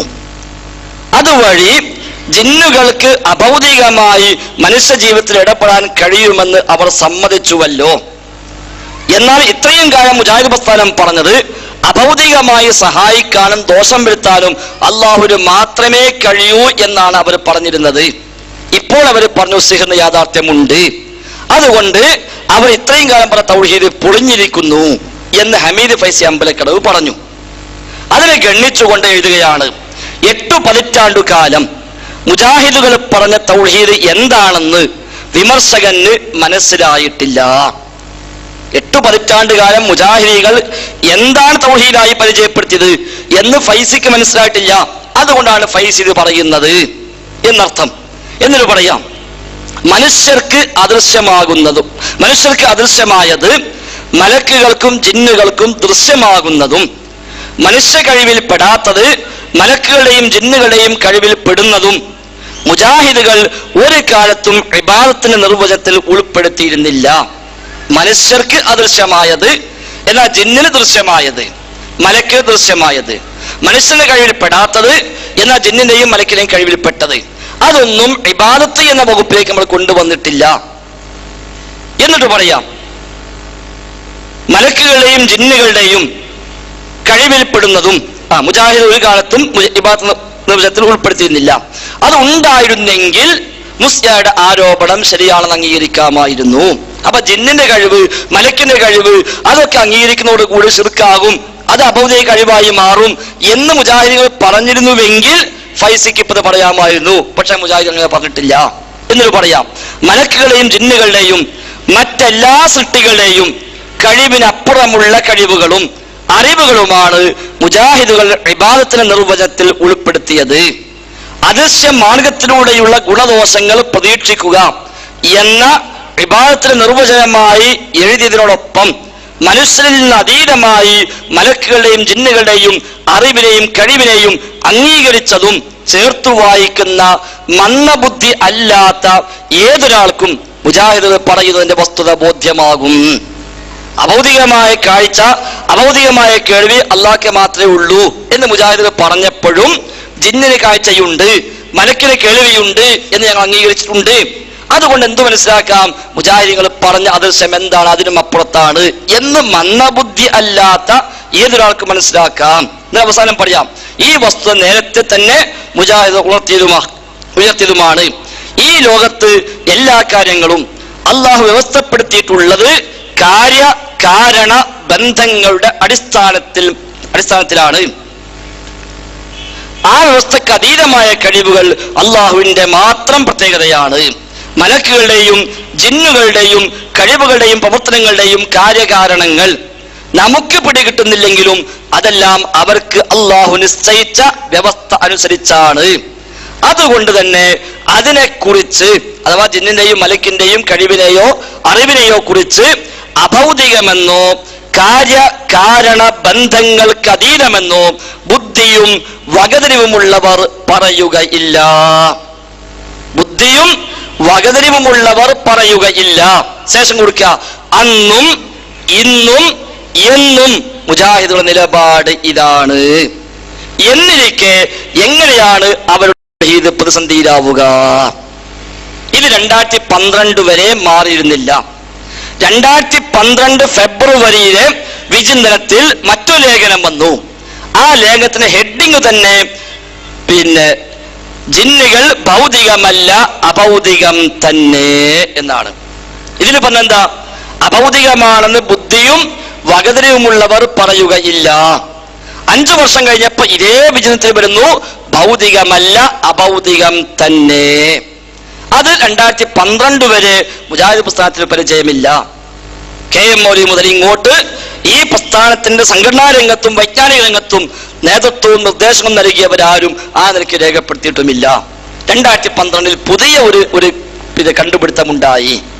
ആ കണ്ടുപിടുത്തവുമായി നടക്കുന്ന ഏതാനും ആളുകളെയാണ് താങ്കൾ KNM എന്നോട് ഉദ്ദേശിച്ചതെങ്കിൽ അത് വലിയ അപകടമുള്ള വിശ്വാസം തന്നെയാണ്. അതല്ല, ഇതിന്റെ തുടർച്ചയായി KNM എന്ന ആദർശ പ്രസ്ഥാനത്തിലെ പ്രവർത്തകന്മാരായ ഈ ഇരിക്കുന്ന ആളുകളാണ് ഉദ്ദേശിച്ചതെങ്കിൽ അവിടെ തൗഹീദിൽ ഒരു കുഴപ്പവുമില്ല എന്നാണ് സൂചിപ്പിക്കാനുള്ളത്. ചെറിയൊരു കൂട്ടിച്ചേർക്കൽ മാറി സാർ. ഒരു മിനിറ്റ്. ഇവിടെ CD ടവർ ആസ്ഥാനമായി ഇപ്പോൾ പ്രവർത്തിച്ചുകൊണ്ടിരിക്കുന്നവരുടെ തൗഹീദിന് വല്ല കുഴപ്പവും ഉണ്ടോ എന്നതാണ് സുഹൃത്തിൻ്റെ സംശയം. യഥാർത്ഥത്തിൽ കുഴപ്പങ്ങളേ ഉള്ളൂ. ഇവിടെ ഫൈസൽ മൗലവി വിശദീകരിച്ചു. നമ്മൾ മഹാനായ കുഞ്ഞീദ് മദനി റഹ്മഹുല്ലാ അദ്ദേഹത്തിൻ്റെ ഇസ്ലാമിൻ്റെ ജീവൻ എന്ന പുസ്തകം വായിച്ചാൽ ഇന്ന് ഇരുന്ന് വായിക്കുന്ന ആളുകൾക്ക് ഇപ്പോഴത്തെ ഈ CD ടവറിൻ്റെ ആളുകൾക്ക് പ്രശ്നമുണ്ടോ എന്ന് മനസ്സിലാകും. കുഞ്ഞീദ് മദനി പറഞ്ഞ ഒരു വാചകം ഞാൻ വായിക്കാം. എന്നാൽ അബോധികമായ മാർഗത്തിൽ ഗുണവും ദോഷവും വരുത്തുവാനുള്ള കഴിവ് ലോകരക്ഷിതാവായ അള്ളാഹുവിന് മാത്രമേ ഉള്ളൂ. അവന്റെ പടപ്പുകളിൽ ഒരാൾക്കും ആ കഴിവില്ല. എന്നാൽ അബ്ദുറഹ്മാൻ സലഫി ഒദായിൽ വെച്ച് പ്രസംഗിച്ച ക്ലിപ്പ് നിങ്ങൾക്ക് കേൾക്കാൻ കഴിയും. ജിന്നിന്റെ കഴിവ് അബോധികമാണ്. ജിന്നിന്റെയും മലക്കിന്റെയും കഴിവുകളും അബോധികമാണ്. അപ്പൊ ജിന്നിന്റെ കഴിവ് അബോധികമാണെന്ന് വരുന്നതിലൂടെ അല്ലാഹു സുബ്ഹാനഹു വ തആലക്ക് മാത്രം അവകാശപ്പെട്ട അബോധിക കഴിവ് ജിന്നിനും മലക്കിനും വകവെച്ചു കൊടുത്തു. ഇതാണ് ഏറ്റവും വലിയ അബദ്ധം. തൗഹീദിൽ വരുന്ന തൗഹീദിന്റെ ആണിക്കല്ലിനെ തകർക്കുന്ന അബദ്ധമാണിത്. ഇത് ഒന്ന് മാത്രം. ഇനി രണ്ടാമത്തെ വിഷയം തൗഹീദിലുള്ള അബദ്ധമാണ് ഈ പറയുന്നത്. നമുക്കറിയാം, ഇൻ തദഉഹും ലാ യസ്മഉ ദുആക്കും. അല്ലാഹു പറഞ്ഞു, നിങ്ങൾ ആളുകളെ വിളിച്ച് പ്രാർത്ഥിച്ചാൽ അല്ലാഹു അല്ലാതെ പ്രാർത്ഥന കേൾക്കുകയില്ല, അവർ നിങ്ങളുടെ പ്രാർത്ഥന കേൾക്കുകയില്ല. എന്നാൽ പുളിക്കലിൽ വെച്ചുകൊണ്ട് നാസർ സുല്ലമിയും അതുപോലെ തന്നെ ഹനീഫ് കായക്കൊടിയും അടക്കമുള്ള ആളുകൾ പറഞ്ഞു, അല്ലാഹു അല്ലാത്തവരും പ്രാർത്ഥന കേൾക്കും. ഇത് വിശുദ്ധ ഖുർആൻ മുന്നോട്ട് വെച്ച തൗഹീദിന് ഘടകവിരുദ്ധമാണ്. അല്ലാഹു മാത്രമേ ദുആ കേൾക്കുകയുള്ളൂ, പ്രാർത്ഥന കേൾക്കുകയുള്ളൂ. ഇസ്ലാമിന്റെ ആണിക്കല്ലിനെ കടക്കൽ കത്തിവെക്കുന്ന ആദർശമാണ് അല്ലാഹു അല്ലാത്തവരും പ്രാർത്ഥന കേൾക്കുമെന്ന വിശ്വാസം. ഇത് AP അബ്ദുൽ ഖാദർ മൗലവി റഹിമഹുല്ലാ അദ്ദേഹത്തോട് ചോദിച്ചപ്പോൾ അദ്ദേഹം പറഞ്ഞു, അങ്ങനെ ആര് പറഞ്ഞാലും അത് അംഗീകരിക്കാൻ കഴിയില്ല, അത് അബദ്ധമാണെന്ന് APക്ക് മനസ്സിലായി. പക്ഷെ ആ അബദ്ധം ഇപ്പോഴും തിരുത്തിയിട്ടില്ല. മൂന്നാമത്തെ വിഷയം നമുക്കറിയാമല്ലോ, തൗഹീദിന്റെ ആണിക്കല്ലാണ് ഇയ്യാക നഅ്ബുദു വ ഇയ്യാക നസ്തഈൻ. അല്ലാഹു നിന്നോട് മാത്രം ഞങ്ങൾ സഹായം ചോദിക്കുന്നു, അതുപോലെ തന്നെ നിന്നെ മാത്രം ഞങ്ങൾ ആരാധിക്കുന്നു. ആ ഇയ്യാക നഅ്ബുദു വ ഇയ്യാക നസ്തഈനിൽ ഇസ്തിആനത്തിൽ നിന്ന് മനുഷ്യന്മാർ ഒഴിവാണ്. അള്ളാഹുവിന് മാത്രം കൊടുക്കേണ്ട ആ ഇസ്തിആനത്തിൽ നിന്ന് മനുഷ്യന്മാർ ഒഴിവാണ് എന്ന് അക്ബറിനെ പോലെയുള്ള ആളുകൾ പ്രസംഗിച്ചു. അത് നോട്ടീസാക്കി വിതരണം ചെയ്തു. അത് വ്യാപകമായി കൊണ്ട് പ്രചരിപ്പിച്ചു. ഇസ്ലാമിന്റെ ആണിക്കല്ലാണ് ഇയ്യാക നഅ്ബുദു വ ഇയ്യാക നസ്തഈൻ. ഇസ്ലാമിന്റെ തൗഹീദിന്റെ ആണിക്കല്ലാണ്. ആ ആണിക്കല്ലിൽ തന്നെ മാറ്റം വരുത്തിയിരിക്കുന്നു അവർ. തൗഹീദിൽ കുഴപ്പമുണ്ടോ അല്ലേ നിങ്ങൾ ചിന്തിച്ചാൽ മതി. നാലാമത്തെ വിഷയം അള്ളാഹുവിന്റെ വിശുദ്ധ ഖുർആനിൽ പറഞ്ഞിട്ടുള്ള ഒരുപാട് ആയത്തുകൾ ദുർവ്യാഖ്യാനിച്ചിട്ടുണ്ട്. ഇയ്യാക നഅ്ബുദു ദുർവ്യാഖ്യാനിച്ചു. അതേപോലെ തന്നെ ഇന്നമാ ദാലികും ശൈത്താൻ യുഖവ്വിഫു ഔലിയാഹു ഫലാ തഖാഫൂഹും വഖാഫൂനി എന്ന ആയത്ത് സൂറത്ത് ആൽ ഇംറാനിലെ 175-ാമത്തെ ആയത്ത്. അതുപോലെ തന്നെ വഅന്നഹു കാന റിജാലു മിനൽ ഇൻസി യഊദൂന ബിരിജാലി മിനൽ ജിന്നി ഫസാദൂഹും റഹഖ എന്ന ആയത്ത്. ഇങ്ങനെ എണ്ണിയാലൊടുങ്ങാത്ത അല്ലെങ്കിൽ ഒരുപാട് ആയത്തുകൾ ദുർവ്യാഖ്യാനിക്കുന്ന അവസ്ഥയുണ്ടായി. എന്തുകൊണ്ട്? തൗഹീദിൽ വ്യതിയാനം സംഭവിച്ചു. അതുപോലെ തന്നെയാണ് പ്രവാചകൻ സല്ലല്ലാഹു അലൈഹി വസല്ലമ പഠിപ്പിച്ച ഹദീസുകളോട് ഒരു പുച്ഛ മനോഭാവം. അതുകൊണ്ടാണ് അഴിഞ്ഞിലം സമ്മേളനത്തിറങ്ങിയ സൊവനീറിന്റെ ഒരു ലേഖനം കാണാം. എന്ന് സന്ധ്യാസമയമായി കഴിഞ്ഞാൽ കുഞ്ഞുങ്ങളെ പുറത്തേക്ക് വിടലേക്ക് തടഞ്ഞു വെക്കണമെന്നൊരു മൗലവി തട്ടിവിട്ടു. ഇത് റസൂലുള്ളാഹി സ്വല്ലല്ലാഹു അലൈഹി വസല്ലം ഹദീസിനെ സംബന്ധിച്ച് ഒരു മൗലവി തട്ടിവിട്ടു എന്ന പരാമർശം. അപ്പോൾ തൗഹീദിൽ അബദ്ധമുണ്ട്, ഏറ്റവും വലിയ അബദ്ധമുണ്ട്. ഇത് മാത്രമല്ല, നിലവിളക്ക് കൊളുത്തിയ ഒരാളുടെ വീണ്ടും പരസ്യമായിക്കൊണ്ട് മാപ്പ് പോലും പറയാതെ അദ്ദേഹത്തെ വീണ്ടും അതിലേക്ക് തെരഞ്ഞെടുത്തു. ഞാൻ അത് പറയാനല്ല പറഞ്ഞത്, നേരെ മറിച്ച് തൗഹീദിൽ അബദ്ധമുണ്ടോ എന്ന് ചോദിച്ചാൽ ഇയ്യാക നഅ്ബുദുൽ അബദ്ധമുണ്ട്. അബൗദികമായ കഴിവുകൾ അള്ളാഹു അല്ലാത്തവർക്ക് വകവെച്ചു കൊടുത്തിട്ടുണ്ട്. പ്രാർത്ഥന അള്ളാഹു അല്ലാത്തവർ കേൾക്കുമെന്ന് പറഞ്ഞിട്ടുണ്ട്. ഇതൊക്കെ അബദ്ധമാണ്. നേരെ മറിച്ച് ഇപ്പുറത്തേക്ക് അബദ്ധങ്ങൾ ചൂണ്ടിക്കാണിക്കാൻ ഒന്നുമില്ല. ഇതാണ് ആ കാര്യവുമായി സൂചിപ്പിക്കാനുള്ളത്. എൻ്റെ മൈക്കൊക്കെ ഫ്രീ ആക്കി വിട്ടു, ഞാനൊന്നും ചെയ്യാൻ പോകുന്നില്ല. എൻ്റെ ഒന്നാമത്തെ ചോദ്യത്തിലുള്ള ഉപചോദ്യം, ഞാനൊരു SSF-കാരനായിരുന്നു. ഞാനൊരു മുജാഹിദ് പ്രസ്ഥാനത്തിലേക്ക് വരാനുള്ള ഒരു കാരണം, ഒരു ചോദ്യം ചോദിച്ചാൽ വ്യക്തമായി ഒരു 3-4 മിനിറ്റ് മതി ആ ഉത്തരം ഖുർആനിന്റെ മാനദണ്ഡം അനുസരിച്ച് മനസ്സിലാക്കാൻ. ഇവിടെ നിങ്ങൾ 2 ആള് പറഞ്ഞു. എൻ്റെ ചോദ്യം എന്താ? വിശ്വാസം എന്ത് ഷിർക്കാണ് കേനം ചെയ്യുന്നത്? പ്രബോധനം ചെയ്യുന്ന ഷിർക്ക് എന്താണ്? എന്നിട്ട് ആ ഷിർക്കും അത് നിങ്ങൾ ഖുർആനിക ആയത്തും വെച്ച് കമ്പയർ ചെയ്യുക. ഇത് ഷിർക്കാന്ന് നിങ്ങൾ വാദിക്കുക. അങ്ങനെ ചെയ്യേണ്ടത് നിങ്ങൾ ഒരുപാട് ഫൈസൽ മുസ്ലിയാർ ഈ ചെയ്യുന്ന രീതി തന്നെ തെറ്റാ. ഒരാള് പറയാ, രണ്ടാമത് വേറെ ആൾ എണീറ്റ് നിൽക്കുക. ഇവിടെ ഒരുപാട് നിങ്ങൾ സംസാരിക്കുക. ഇപ്പൊ എനിക്കും പറയേണ്ടി വരുന്നത്, നിങ്ങൾ കുറച്ച് പറയാം, ഞാനും കുറച്ച് പറയാം. ഓക്കെ അല്ലേ? അപ്പോ എന്റെ ചോദ്യം എന്താണ്? വിശ്വാസം അതേപോലെ എന്ത് ഷിർക്കൻ പ്രബോധനമാണ് കേനം നടത്തുന്നത്? അതേപോലെയുള്ള സാധാരണക്കാരാണ് ഞാൻ, എന്ത് ഷിർക്കാണ് കേനം ചെയ്യുന്നത് കർമ്മപഥത്തിൽ? സഹോദരൻ ഇപ്പം 3 മിനിറ്റ് എടുത്ത് ചോദ്യം ചോദിക്കാനേ. അപ്പൊ ഞാൻ ഉത്തരം ചുരുങ്ങിയതൊരു 4 മിനിറ്റ് ഇങ്ങനെ ചോദിച്ചൂടെ? അപ്പൊ അതിനെപ്പറ്റി വിശദീകരിച്ചത് അള്ളാഹുവിന് മാത്രം അവകാശപ്പെട്ടത് എന്ന് വിചിന്തനം എഴുതിയ, ബുദ്ധിയും വകതിരിവുമുള്ളവർ പറയില്ല എന്ന് എഴുതിയ സംഗതി അതേ വിചിന്തനത്തിൽ മാറ്റി എഴുതി. നമ്മൾ എന്ത് മനസ്സിലാക്കണം? വിചിന്തനമായ എന്ത്? അഭൗതികമെന്നോ കാര്യകാരണ ബന്ധങ്ങൾക്കതീതമെന്നോ ബുദ്ധിയും വകതിരിവുമുള്ളവർ പറയുകയില്ല. അതേ സംഗതി 5 കൊല്ലം കഴിയുമ്പോൾ മറ്റൊരു ഫെബ്രുവരിയിൽ, ഇതും ഫെബ്രുവരി അതും ഫെബ്രുവരി, മറ്റൊരു ഫെബ്രുവരിയിൽ അതേ വിചിന്തനത്തിൽ എഴുതുന്നു, ജിന്നുകൾ ഭൗതികമല്ല അഭൗതികം തന്നെ. അവിടെ മാറ്റം വന്നു എന്നാണോ വന്നിട്ടില്ല എന്നാണോ മനസ്സിലാക്കേണ്ടത്? തൗഹീദാണ് വിഷയം. ഇവിടെ പറഞ്ഞെന്താ? ജിന്നുകളുടെയും മലക്കുകളുടെയും കഴിവുകൾ അഭൗതികമാണെന്നോ കാര്യകാരണ ബന്ധങ്ങൾക്കതീതമാണെന്നോ ബുദ്ധിയും വകതിരിവുമുള്ളവർ പറയുകയില്ല. അന്നും ഇന്നും എന്നും മുജാഹിദുകളുടെ നിലപാട് ഇതാണ്. ആ നിലപാടിൽ ഇപ്പൊ നിങ്ങളുണ്ടോ? അത് മനസ്സിലാക്കിയ പോലെ അന്നും ഇന്നും എന്നും ഞങ്ങൾ ഇപ്പോഴും ഇതിലുണ്ട്. ഈ വിചിന്തനം വേണമെങ്കിൽ എത്ര കോപ്പിട്ടും ഫ്രീ ആയിട്ട് കൊടുക്കാൻ നമുക്ക് പറ്റും. എന്നാൽ ഇന്ന് KNM എന്ന സംഘടനയെ അന്യായമായി കൈയടക്കി വെച്ച ആളുകൾക്ക് ഈ വിചിന്തന, ഈ ലേഖനം പുനഃപ്രസിദ്ധീകരിക്കാൻ കഴിയുമെന്ന് ചോദിച്ചു നോക്കി. ഇനി ഇതേപോലെ അടുത്തൊരു ലക്കം വിചിന്തനത്തിൽ ഈ ലേഖനം അങ്ങനെ തന്നെ എടുത്തു കൊടുക്കാൻ സാധിക്കുമോ എന്ന് നിങ്ങൾ മുജാഹിദ് സെന്റർ കത്തെഴുതി ചോദിച്ചു നോക്കുകയാണ്. കഴിയില്ല.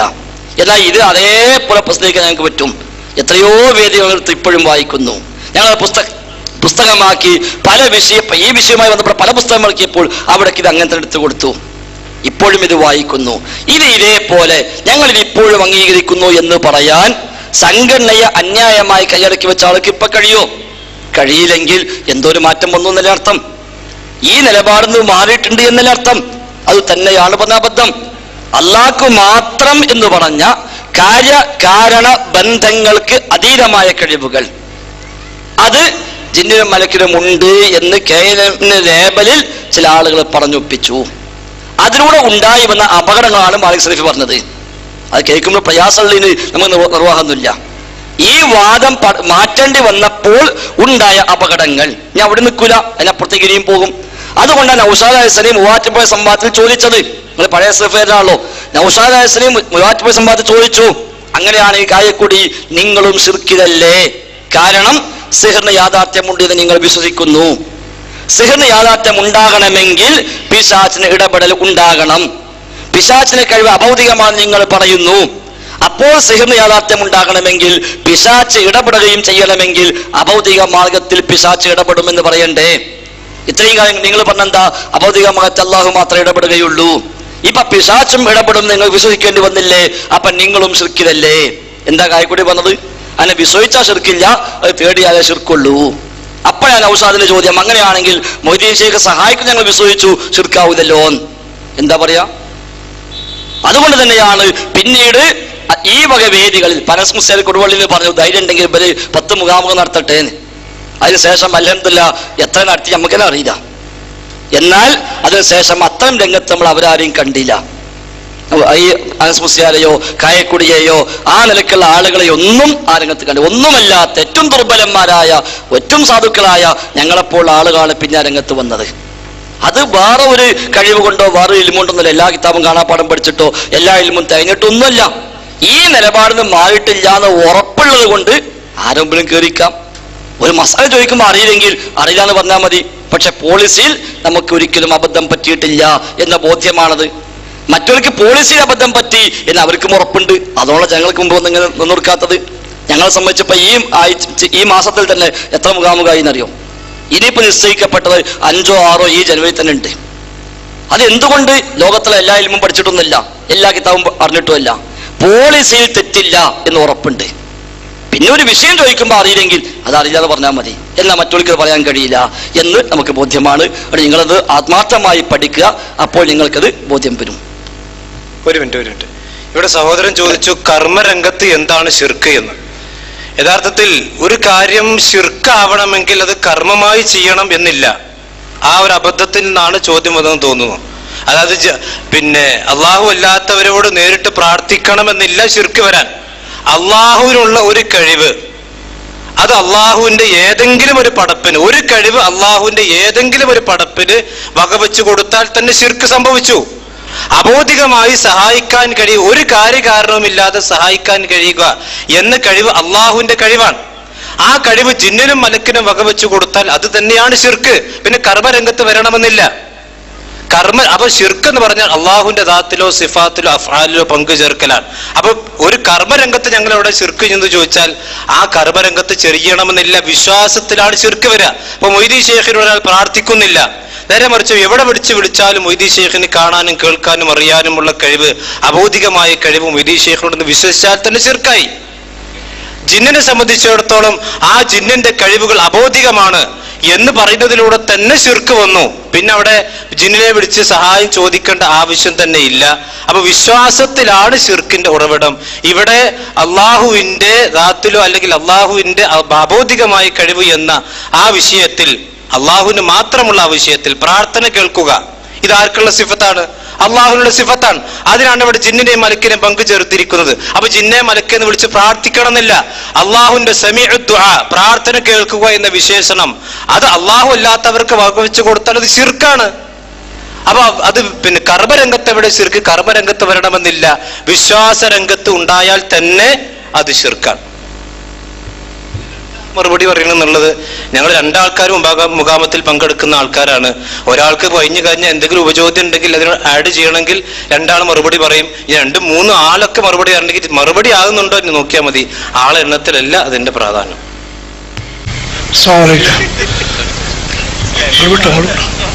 ഞാൻ പിന്നെ സക്കരിയ സലാഹിന്റെ ഒരു പ്രസംഗം കേട്ട്, പിന്നെ ഒരു വ്യക്തിക്ക് ജിന്ന് പിന്നെ ഇത് കൂടിയിട്ട് ഇഫ്സർ റഹ്മാന്റെ അടുത്തേക്ക് പറഞ്ഞയച്ചത്, ഞാൻ തികച്ചും സംഘടനാപരമോ വിഭാഗീയതൊന്നുമല്ല ചോദിക്കുന്നത്, അറിയേണ്ടിയിട്ട് ചോദിക്കാം. കഴിഞ്ഞ ശനിയാഴ്ച കായക്കൊടി കൊയിലാണ്ടിയിൽ വെച്ച് അത് വിശദീകരിച്ച് പറഞ്ഞാൽ അതിനെപ്പറ്റി മനസ്സിലായി. അപ്പോൾ എന്താണെന്ന് വെച്ചാൽ ഇയാള് പിന്നെ സക്കരിയ സലാഹി ഈ വ്യക്തിക്ക് ഖുർആന്റെ CD ഇട്ട് കൊടുത്തപ്പോൾ വയലന്റ് ആകുകയും സക്കരിയ സലാഹിന്റെ ലാപ്ടോപ്പും പിന്നെ ഫോണും മൈക്ക് എന്തെല്ലാം അടിച്ച് തകർക്കുക എന്തെല്ലാം ചെയ്തു എന്ന് പറഞ്ഞു. അപ്പോ പിന്നെ അല്ല ചോദിക്കാം, ഓർക്കാൻ പ്രശ്നം എഴുതിയൊന്നും വെച്ചിട്ടില്ല. അപ്പൊ എന്താന്ന് വെച്ചാൽ നേരത്തെ ഇവിടെ പ്രസംഗത്തിൽ പറഞ്ഞ് റസൂൽ സല്ലല്ലാഹു അലൈഹി വസല്ലമക്ക് വിഷം കൊടുത്തൊരു കാര്യം, ഇത് എന്താന്ന് വെച്ചാൽ നമ്മുടെ ഈ വയറ്റിലേക്ക് വിഷം തരുന്നതാണ്. ഈ വിഷം ഉള്ളിൽ ചെന്നിട്ടാണ് വയലന്റ് ആകുന്നത്. അതിൻ്റെതായ ചികിത്സ എന്ന് വെച്ചാൽ കോട്ടക്കലായിട്ട് വെച്ചാലൊക്കെ അതിന്റെ ചികിത്സ ഉണ്ട്. പിന്നെ ഖുർആൻ ഓതി മന്ത്രിച്ചാൽ അവർക്ക് ശമനം വരികയും ചെയ്യും. ഖുർആൻ കേട്ടാൽ അത് തൗഹീദുള്ള ഇഖ്ലാസുള്ള നല്ല മനുഷ്യന്മാർ ഖുർആൻ ഓതി മന്ത്രിച്ചാൽ അതിന് ഇത് കിട്ടും. പക്ഷെ അതൊരു കച്ചവടം അല്ലെങ്കിൽ മറ്റൊരു രൂപത്തിൽ പിന്നെ അതാണ് എൻ്റെ ചോദ്യം. അതായത് നമ്മളും താങ്കളോടൊപ്പം ഉണ്ട് ആ വിഷയത്തിൽ, ഞങ്ങളും നിങ്ങളോടൊപ്പം ഉണ്ട്. കച്ചവടമാക്കാൻ പാടില്ല, ഒരു ബിസിനസ്സായി സ്വീകരിക്കാൻ പാടില്ല. ആ വിഷയത്തിൽ പ്രമാണം പഠിപ്പിച്ച നിലപാട് താങ്കൾ ഇപ്പൊ പറഞ്ഞു തന്നെയാണ്. വിഷവുമായി ബന്ധപ്പെട്ടതാണോ, ആ നിലക്കുള്ളതാണോ, കോട്ടക്ക വിഷയം തന്നെ പറഞ്ഞ വേറെ എവിടെയാവാം. അതിന് പറ്റുന്ന ഏത് ഡോക്ടറെയും പോയി കാണാം, അതിന് ന്യായമായ ചികിത്സ തേടാം. അതോടൊപ്പം റബ്ബിലേക്ക് പ്രാർത്ഥിക്കാം. അതാണ് മന്ത്രങ്ങൾ. അനുവദിക്കപ്പെട്ട ഇസ്ലാം പഠിപ്പിച്ച മന്ത്രങ്ങൾ സ്വീകരിക്കാം, സ്വയം ചെയ്യാം. ബാപ്പാക്കും മക്കൾക്കും ഭാര്യക്കും ഭർത്താവിനും ഉമ്മക്കും മക്കൾക്കും പരസ്പരം അങ്ങോട്ടും ഇങ്ങോട്ടൊക്കെ ചെയ്തു കൊടുക്കാം. അത് ഇസ്ലാം അനുവദിച്ചതാണ്. അതൊരു ഏർപ്പാടാക്കി, അതൊരു ബിസിനസ്സാക്കി അതിന് ബോർഡ് വെച്ച് ആളിരുന്ന് നിൽക്കേണ്ട കാര്യമില്ല. ഖുർആൻ ഓതാൻ കഴിയുമെങ്കിൽ ഓതാം, നിങ്ങൾക്ക് ഓതാൻ കഴിയില്ല, മറ്റുള്ള ഓതുന്നത് കേൾക്കാം, പ്രശ്നമില്ല. ചിലപ്പോൾ ഈ ഒരു രോഗിക്ക് ഓതാൻ കഴിഞ്ഞോളന്നില്ല, അവൻ മറ്റുള്ള ഓതിക്കോട്ടെ, ആ ഓതൊക്കെ കേൾക്കാം. സീഡിട്ട് കേൾക്കുകയാണോ, അതൊക്കെ കേൾക്കാം, എങ്ങനെയും ആവാം. ഏറ്റവും നല്ല അയാൾ ഓതലാണ്. അയാൾ തന്നെ ഓതി, അയാൾ തന്നെ പ്രാർത്ഥിച്ച് റബ്ബിലേക്ക് മടങ്ങുന്നുവെങ്കിൽ ഏറ്റവും ഹൈർ അതാണ്. ഒരു പക്ഷേ രോഗി പറ്റാവശനായി കിടക്കുകയാണ്, അവ വാപ്പാക്ക് അടുത്ത് നിന്നിട്ട് ഖുർആൻ ഓതി കൊടുക്കാം, ഭാര്യയ്ക്ക് ഓതി കൊടുക്കാം, മക്കൾക്ക് ഓതി കൊടുക്കാം. ആരാണോ ഖുർആൻ ഓതാൻ പറ്റിയതെങ്കിൽ അത് ഓതി കൊടുക്കാം. അതിന് ഹിസ്ബുർ റഹ്മാൻ തന്നെ പോകേണ്ട ആവശ്യമില്ല, അതിനൊരാളെ പിന്നാലെ പോകേണ്ട കാര്യമില്ല. എല്ലാവർക്കും പറ്റുന്ന പണിയാണ്. എല്ലാവരും യഥാർത്ഥ റുഖയ്യകൾ പഠിക്കുകയും എല്ലാവരും റാഖിമാരായി മാറുകയും ചെയ്യുക എന്നതാണ് പ്രമാണത്തിന്റെ സ്ഥാനത്തിൽ നമ്മൾ മനസ്സിലാക്കേണ്ടത്. അതിന് ഒരാൾ പ്രത്യേക സ്പെഷ്യലായി അവിടെ ഇരുന്ന് അയാളത്ത് പോയി അയാളത്ത് ചെന്നെങ്കിലേ ഇത് റുഖയ്യാവുള്ളൂ എന്നൊന്നുമില്ല. എന്നാൽ അതിന് പറ്റാവുന്ന ആരെയും നമുക്ക് ഉപയോഗപ്പെടുത്താം. വയലന്റായി ഓടിയ ആളൊക്കെ ഉണ്ട്, പിടിച്ചാ കിട്ടാത്ത ആവാം, വയലന്റ് ആവാം. അതിനിപ്പോ ഓതിയാലും ഉണ്ടാവാം, ചിലപ്പോൾ ഓതിനും ഉണ്ടാവാം. ഒന്നും ഓതാതെ വയലന്റ് ആണ് മനുഷ്യന്മാരുണ്ട്. അത് പല കാരണങ്ങളുണ്ടാവാം. ഓതിയാൽ മാത്രമേ വയലന്റ് ആവൂ എന്നില്ല. റുഖിയ ശിർക്കിയെ കൊണ്ട് വയലന്റ് ആകുന്നവരുണ്ട്. റുഖിയ ശിർക്കിയെ കൊണ്ടും വയലന്റ് ആവും. ശൈത്താനെ പൂജിച്ച് ശൈത്താനെ പ്രീതിപ്പെടുത്തി ആ നിൽക്കുന്ന മന്ത്രങ്ങൾ, തങ്ങന്മാരും ബീവിമാരും ഹോജന്മാരും ശൈഖന്മാരും സിദ്ധന്മാരും നടത്തുന്ന മന്ത്രങ്ങൾ റുഖിയ ശിർക്കിയാണ്. അവിടെയും വയലന്റ് ആവലുണ്ട്. അപ്പൊ വയലന്റായി എന്നുകൊണ്ട് മാത്രം അത് ഒരു ഇസ്ലാമിന് അനുകൂലമായതോ ഇസ്ലാമിന് എതിരായതോ ആവണമെന്നില്ല. അത് രോഗത്തിന്റെ സ്വഭാവം അനുസരിച്ച് മാറ്റങ്ങൾ ലക്ഷണങ്ങളൊക്കെ ഉണ്ടാവാം. അല്ലാഹു അഅലം. അസ്സലാമു അലൈക്കും. ഞാൻ ഈ അടുത്ത എടച്ചേരി സ്വദേശി അഷ്റഫ്. ശിർക്കായ മൗലീദിന് നേതൃത്വം കൊടുക്കുകയും ജാറത്തിലും കെട്ടിപ്പൊക്കിയ മക്ബറകളിലും കഴിവുണ്ടെന്ന് പറഞ്ഞ് അറിവില്ലാത്ത ജനങ്ങളെ അതിലേക്ക് പോകാൻ പ്രേരിപ്പിക്കുകയും ചെയ്യുന്നവരുടെ കൂടെ നമസ്കരിക്കാമോ? പ്രത്യേകിച്ചും ഇസ്ലാഹി പ്രസ്ഥാനങ്ങളോ അല്ലെങ്കിൽ അതുപോലുള്ള ഇതൊന്നും ഇല്ലാത്ത ഒരു ഗ്രാമത്തിൽ ഒരു ജമാഅത്തായിട്ട് നമസ്കരിക്കുന്ന ഒരു മനുഷ്യൻ ഇങ്ങനെയുള്ള ആൾക്കാരുടെ കൂടെ ജമാഅത്തായിട്ട് നിസ്കരിച്ചാൽ ആ നിസ്കാരം സ്വീകരിക്കപ്പെടുമോ എന്നതാണ് ചോദ്യം. വ്യക്തമായ ശിർക്കിന്റെ പ്രചാരകനും ആ ശിർക്ക് ഉൾക്കൊള്ളുന്ന ആളും വിശ്വസിക്കുന്ന ആളും അതിലേക്ക് ആളെ കൂട്ടുന്ന ആളുമാണെങ്കിൽ അയാളെ പിന്നെ നിസ്കരിക്കാൻ പറ്റൂല, സംശയമൊന്നുമില്ല. അയാളെ നിസ്കാരം ശരിയല്ല. ബാക്കിയുള്ള ആൾക്ക് മാത്രമല്ല, അയാളെ നിസ്കാരം ശരിയല്ല. ശിർക്ക് ചെയ്ത എല്ലാ അമലും ബാത്തിലാണ്. നബിയോട് പോലും ഖുർആൻ പറഞ്ഞ അമലുക്, പ്രവാചകരെ താങ്കൾ ശിർക്ക് ചെയ്താലും താങ്കളുടെ എല്ലാ അമലും പൊളിഞ്ഞു പോകും. സൂറത്ത് സുമറിലെ 65-ാമത്തെ വചനം. സൂറത്ത് അഹ്റാഫിൽ അല്ലാഹു തആല 18 പ്രവാചകന്മാരുടെ പേരുകൾ പരാമർശിച്ചിട്ടുണ്ട്. 85-ാമത്തെ ആയത്ത് വരെയായി. ശേഷം 86-ാമത്തെ ആയത്തിൽ ആ പ്രവാചകന്മാരുടെ അനുയായികളെ പറ്റിയും പരാമർശം വന്നു. 87-ാമത്തെ ആയത്തിൽ പറഞ്ഞു, ഇവരാര് ശിർക്ക് ചെയ്താലും ശരി ലഹബിത അൻഹും മാ കാനൂ യഅമലൂൻ, അവർ ചെയ്ത എല്ലാ അമലും ബാത്തിലായി പോകും. അതാണ് ഇസ്ലാം അതിൽ പഠിപ്പിച്ച നയം. ആ ശിർക്ക് ഞാൻ ചെയ്താലും നിങ്ങൾ ചെയ്താലും ലോകത്താല് ചെയ്താലും ഒന്നാമതായി അവരുടെ എല്ലാ അമലും ബാത്തിലാവും. ഇനി അതൊന്നും മതി, നമുക്ക് ഒരാളെ പിന്നെ പോയി നിസ്കരിക്കുമ്പോൾ അയാളുടെ വിശ്വാസം എന്താണ്, കർമ്മം എന്താണ് എന്നൊന്നും അന്വേഷിക്കാനും ചോദിക്കാനും നമ്മോട് പഠിപ്പിച്ചിട്ടില്ല. എന്നാൽ വ്യക്തമായി ജാറത്തിനെ പോയി പ്രാർത്ഥിക്കുന്ന, അതിന് നേതൃത്വം നൽകുന്ന, ശിർക്കിന്റെ പ്രചാരമായി നിൽക്കുന്ന, അതിലേക്ക് ആളെ കൂട്ടുന്ന, അതിന്റെ ഒരു ആളായി നടക്കുന്ന ഒരാളാണെങ്കിൽ അയാളെ പിന്നെ നിസ്കരിച്ചാൽ നിസ്കാരം സ്വീകാര്യമല്ല, അയാളുടെ നിസ്കാരം സ്വീകാര്യമല്ല. അത്തരം ജമാഅത്തിൽ കൂടെ നമുക്ക് ബാധ്യതയുമില്ല. അല്ലാഹു അഅലം. അതിന്റെ ഒരു ഉപചോദ്യം, ഈ പോകുന്ന പണ്ഡിതൻ ഇത് ഷിർക്കാണെന്ന് അവർ വിശ്വസിക്കുന്നില്ല.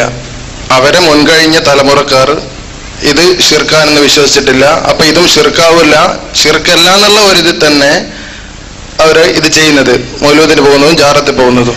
അപ്പോൾ നമുക്കിത് ശിർക്കാണെന്ന് അറിയാം. അങ്ങനെയുള്ള അവസരത്തിൽ ശരിയാവുമെന്നാണ് എൻ്റെ ചോദ്യം. എന്തു ന്യായങ്ങൾ പറഞ്ഞാലും ഷിർക്ക് വളരെ ഗൗരവം തന്നെയാണ്. സാധാരണ നാട്ടിലെ മുസ്ലിയാക്കന്മാർക്കൊക്കെ അറിയാം ഇത് ഷിർക്കാന്നുള്ളത്. നമ്മളെ മുമ്പിൽ പോലും അറിയുന്നില്ല ഷിർക്കല്ല എന്ന് ഒരു ന്യായം പറയുന്നതല്ലാതെ. ആയത്ത് ദുർവ്യാഖ്യാനിക്കണം അവര്, അത് അവർക്കും അറിയാം. ആ ആയത്തിന് അവർ കൊടുത്ത അർത്ഥം ലോകത്ത് ആരും കൊടുത്തിട്ടില്ല എന്ന് അവർക്കും അറിയാം. പിന്നെ തൽക്കാലം രക്ഷപ്പെടാൻ വേണ്ടി ന്യായങ്ങൾ പറയുന്നു, ഇത് പുണ്യമാണ്, ഇത് ഷിർക്കല്ല എന്ന് ന്യായങ്ങൾ പറയുന്നു. സാധാരണക്കാർ ഒരു പക്ഷേ മുസ്ലിയാക്കന്മാർ ഇത് കേട്ട് അങ്ങനെ തെറ്റിദ്ധരിച്ച് പെട്ട സാധാരണക്കാരുണ്ടായേക്കാം. എന്നാൽ ഇതിന്റെ പ്രചാരകരായ മുസ്ലിയാക്കന്മാർ അവർക്കത് കൃത്യമായി അറിയാം, ഇത് ശരിയല്ല, ഇത് തെളിവില്ല. ആയത്ത് അവർ ഓതും. പക്ഷെ ഈ ആയത്തിന് ഏത് തഫ്സീറാ ഉസ്താദ് നിങ്ങൾ പറഞ്ഞ അർത്ഥമുള്ളത് എന്ന് വെച്ചാൽ ഉസ്താദ് ചൂടാകുകയുള്ളൂ, അല്ല തഫ്സീർ ഇട്ട് വരൂല. ഇപ്പൊ 2 ദിവസം മുമ്പ് നബിദിനാഘോഷവുമായി ബന്ധപ്പെട്ട മുഖാമുഖമുണ്ടായി മലപ്പുറം ജില്ലയിൽ മമ്പാട് എന്ന സ്ഥലത്ത് വെച്ച്, പന്തലിങ്ങൽ. അവിടെ AP സുന്നികൾ സ്ഥിരം ചോദ്യകർത്താവായ മുസ്ലിയാർ വന്നു മൗലിദിന് ആയത്തും ഹദീസും കൊണ്ട് തെളിയിക്കാന്ന് പറഞ്ഞിട്ട്. നമ്മൾ ആവർത്തിച്ച് ചോദിച്ചു, നിങ്ങളൊരു ആയത്തോ ഹദീസോ ഓതുന്നുവെങ്കിൽ ആ ആയത്തിനും ഹദീസിനും ഹിജ്റ 450 കൊല്ലം ജീവിച്ച ഏതെങ്കിലും ഒരാള് നിങ്ങൾ പറഞ്ഞ അർത്ഥം പറഞ്ഞ് നിങ്ങൾ കാണിക്കണം. അയാൾ മിണ്ടാൻ കഴിഞ്ഞില്ല. ഹിജ്റ 1 മുതൽ 450 വരെയുള്ള 4 നൂറ്റാണ്ടു കാലത്തിലേക്ക് ജീവിച്ച ഒരു പണ്ഡിതനെങ്കിലും നിങ്ങൾ പറഞ്ഞ അർത്ഥം പറഞ്ഞ് നിങ്ങൾ പറയൂ എന്ന് പറഞ്ഞിട്ട് അദ്ദേഹത്തിന് പറയാൻ കഴിഞ്ഞില്ല. CD ലഭ്യമാണ്. അപ്പൊ അതൊക്കെ സൂചിപ്പിക്കുക വെച്ചാൽ മുസ്ലിയാക്കന്മാർക്ക് അതറിയാം. പിന്നെ ഓർക്ക് വരുമാനവും അവർക്ക് ആളുകൾക്ക് ലാഭങ്ങളുള്ളത് കൊണ്ട് അവൻ ന്യായം പറയുന്നുവെന്നല്ലാതെ നമ്മുടെ ഇബാദത്തിൽ നമ്മൾ ശ്രദ്ധിക്കേണ്ടതുണ്ട്. അത്തരം ഒരാളുകളെ പിന്നെ പോയി കൂടി അതിന് പിന്നാലെ ചെന്ന് ചേർന്ന് നമ്മളതും കൂടി നമ്മൾ നഷ്ടപ്പെടുത്താതിരിക്കാൻ ശ്രദ്ധിക്കുക. അതിനർത്ഥം ഒരു സുന്നിപ്പള്ളിക്കും കയറാൻ പാടില്ല എന്നോ അവിടെ നിസ്കരിക്കാൻ പാടില്ല എന്നൊന്നുമല്ല. അത് പൊതുവായ വിഷയം. ഇതിന്റെ പ്രചാരകനും ഈ വിശ്വാസം ഉൾക്കൊള്ളുന്നവനും അതിലേക്ക് ആകർഷണിക്കുന്നതൊക്കെയാണെങ്കിൽ അത് വലിയ ഗൗരവമുള്ള വിഷയം തന്നെയാണ് എന്നാണ് മനസ്സിലാകുന്നത്. അല്ലാഹു അഅലം. എഴുതി കിട്ടിയ 2-3 ചോദ്യങ്ങളുടെ ഒന്ന് വായിക്കാം. നബി സ്വല്ലല്ലാഹു അലൈഹി വസല്ലം ലോകത്തിന് മുഴുവൻ അനുഗ്രഹമാണെന്നും അനുഗ്രഹത്തിൽ സന്തോഷിക്കണമെന്നും അള്ളാഹു നിർദ്ദേശിക്കുന്നു. ഈ ഖുർആനിക സൂക്തത്തിൽ റഹ്മത്ത് കൊണ്ട് വിവക്ഷ നബി ആണെന്ന് സ്വഹാബികളെ ഏറ്റവും പ്രമുഖ ഖുർആൻ വ്യാഖ്യാതാവ് ഇബ്നു അബ്ബാസ് റളിയല്ലാഹു അൻഹുവിൽ നിന്ന് ആധികാരിക ഖുർആൻ വ്യാഖ്യാതാക്കൾ വ്യക്തമാക്കുന്നു. ദുറുൽ മൻസൂർ, ബഹ്റുൽ മുഹീത്ത് തുടങ്ങിയവ കൊടുത്തിട്ടുണ്ട്. ഇത് പ്രവാചക ജന്മദിനത്തിൽ സന്തോഷം പ്രകടിപ്പിക്കാനുള്ള ഖുർആനിക ആഹ്വാനമല്ലേ? ഒരിക്കലും അല്ല. അല്ലാഹു റസൂല് റഹ്മത്താണ് എന്ന് ഈ തഫ്സീറിൽ ഒന്നുമില്ലെങ്കിലും പഠിച്ചോൻ വ്യക്തമായി പറഞ്ഞതാണ്, വമാ അർസൽനാക ഇല്ലാ റഹ്മത്തൻ ലിൽ ആലമീൻ. ഒരു തഫ്സീറും പറഞ്ഞിട്ട് ഞാൻ വിചാരിക്കാം, എന്നാലും നബി റഹ്മത്താണ്, നബി കാരുണ്യമാണ് എന്ന കാര്യത്തിൽ ലോകത്ത് ആർക്കും തർക്കമില്ല. റഹ്മത്ത് കൊണ്ട് സന്തോഷിക്കണം എന്ന് ഖുർആൻ പറഞ്ഞിട്ടുമുണ്ട്, അതും ശരിയാണ്. അത് ജന്മദിനം ആഘോഷിക്കാൻ തെളിവാണെങ്കിൽ അപ്പൊ തൊട്ടു മുമ്പ് പറഞ്ഞ നിലപാടത്തിനെടുത്ത് നോക്കാം. ഈ ആയത്ത് ആദ്യം ഇറങ്ങിയത് അല്ലാഹുവിന്റെ റസൂലിലാണ്, ഈ 2 ആയത്തും. എന്നിട്ട് ഈ 2 ആയത്ത് ഇതിനാണ് അധ്യാപനമെങ്കിൽ നബി തങ്ങൾ ഈ ആയത്ത് അങ്ങനെ പ്രാവർത്തികമാക്കിയിട്ടുണ്ടോ? 23 കൊല്ലങ്ങൾക്കിടയിൽ നബി തങ്ങൾ എന്നെങ്കിലും നബിയുടെ ജന്മദിനം ആഘോഷിച്ചുവോ? ഈ 2 ആയത്തുണ്ടായിട്ട് ഇല്ല. നബിയുടെ കാലശേഷം 100 കൊല്ലത്തോളം സഹാബിമാർ ജീവിച്ചിട്ടുണ്ട്. ഈ 2 ആയത്തും അവർക്കറിയാം. എന്നിട്ട് അവരാരെങ്കിലും ജന്മദിനം ആഘോഷിച്ചുവോ? ഇല്ല. ശേഷം 100 കൊല്ലത്തോളം താബിഈങ്ങൾ ജീവിച്ചിട്ടുണ്ട്, അവരാരെങ്കിലും ചെയ്തുവോ? ഇല്ല. നേരത്തെ ഞാൻ പറഞ്ഞപ്പോൾ 450 കൊല്ലം വരെ ജീവിച്ച മുസ്ലിം ലോകത്തെ ഒരു പണ്ഡിതനും ഈ 2 ആയത്ത് വെച്ചിട്ട് ജന്മദിനം ആഘോഷിക്കാൻ തെളിവാന്ന് പറഞ്ഞിട്ടില്ല. ഇനി ഇവിടെ കൊടുത്ത ബഹ്റുൽ മുഹീത്തോ റൂഹുൽ ബയാനോ ദുറുൽ മൻസൂറോ അടക്കമുള്ള കിതാബുകളിലും ഇത് ജന്മദിനം ആഘോഷിക്കാൻ തെളിവാണെന്ന് രേഖപ്പെടുത്തിയിട്ടില്ല. നേരെ മറിച്ച് അള്ളാഹുവിന്റെ റഹ്മത്ത് വന്നിരിക്കുന്നു എന്നതിന് റഹ്മത്തിന്റെ ഉദ്ദേശം നബിയാണ് എന്ന് ഈ തഫ്സീറൊക്കെ ഉണ്ട്, ശരിയാണ്. നബിയുടെ ജന്മദിനം ആഘോഷിക്കാനാണ് ഈ ആയത്ത് പഠിപ്പിക്കുന്നത് എന്ന് ഈ എഴുതിയ തഫ്സീറുകളിലും ഇല്ല. ഇനി റഹ്മത്ത് നബിയ എന്നുണ്ട്, ഇസ്ലാമാണ് എന്നുണ്ട്, ഹിദായത്താണ് എന്നുണ്ട്. മാത്രമല്ല റഹ്മത്ത് പലതുമുണ്ട്. മഴ റഹ്മത്താണ്, ഹദീസിൽ വന്നതാണ്. മഴ റഹ്മത്താണ്. അപ്പൊ ഖുർആനിൽ റഹ്മത്തിന് സന്തോഷിക്കാന്നുണ്ട്, മഴ പെയ്ത അന്ന് ആഘോഷം സംഘടിപ്പിക്കണമെന്നാണോ അതിനർത്ഥം? അല്ലല്ലോ. അല്ലാഹു തആല റഹ്മത്ത് എത്രയാണുള്ളത്? ആ ഓരോ റഹ്മത്തും ഈ ആയത്തുമായി കണക്ട് ചെയ്തിട്ട് അതൊക്കെ ആഘോഷിക്കാൻ നിന്നാൽ പിന്നെ മറ്റെന്തിനാ സമയം ഉണ്ടാവുക? ഹിദായത്താണ് എന്നുണ്ട്, ഖുർആനാണ് എന്നുണ്ട്, പല വ്യാഖ്യാനങ്ങളുണ്ട്. അതൊക്കെ റഹ്മത്താണ് താനും. ഈ സദസ്സ് പോലും റബ്ബ് ചെയ്ത റഹ്മത്താണ്. അതുകൊണ്ട് ആഘോഷിക്കണമെന്നിട്ട് ഈ വാർഷികാർത്ഥം ഒരു മതത്തിന്റെ ആചാരമായി വിഭാഗത്തായി കൊണ്ടുവരാൻ പറ്റുമോ? ഇല്ല. അപ്പൊ അതുകൊണ്ട് പ്രവാചകന്റെ ജന്മദിനത്തിൽ സന്തോഷിക്കുക എന്നത് പ്രവാചകരോ സ്വഹാബത്തോ താബികളോ തബഴ് താബികളോ മദ്ഹബിന്റെ ഇമാമിയങ്ങൾ പോലുമോ പഠിപ്പിക്കാത്തവയാണ്. അതിനാൽ അത് പുത്തനാചാരമാണ്, ബിദ്അത്താണ്, പിൽക്കാത്തുണ്ടായി വന്ന ദുരാചാരമാണ് എന്ന് നാം മനസ്സിലാക്കുക.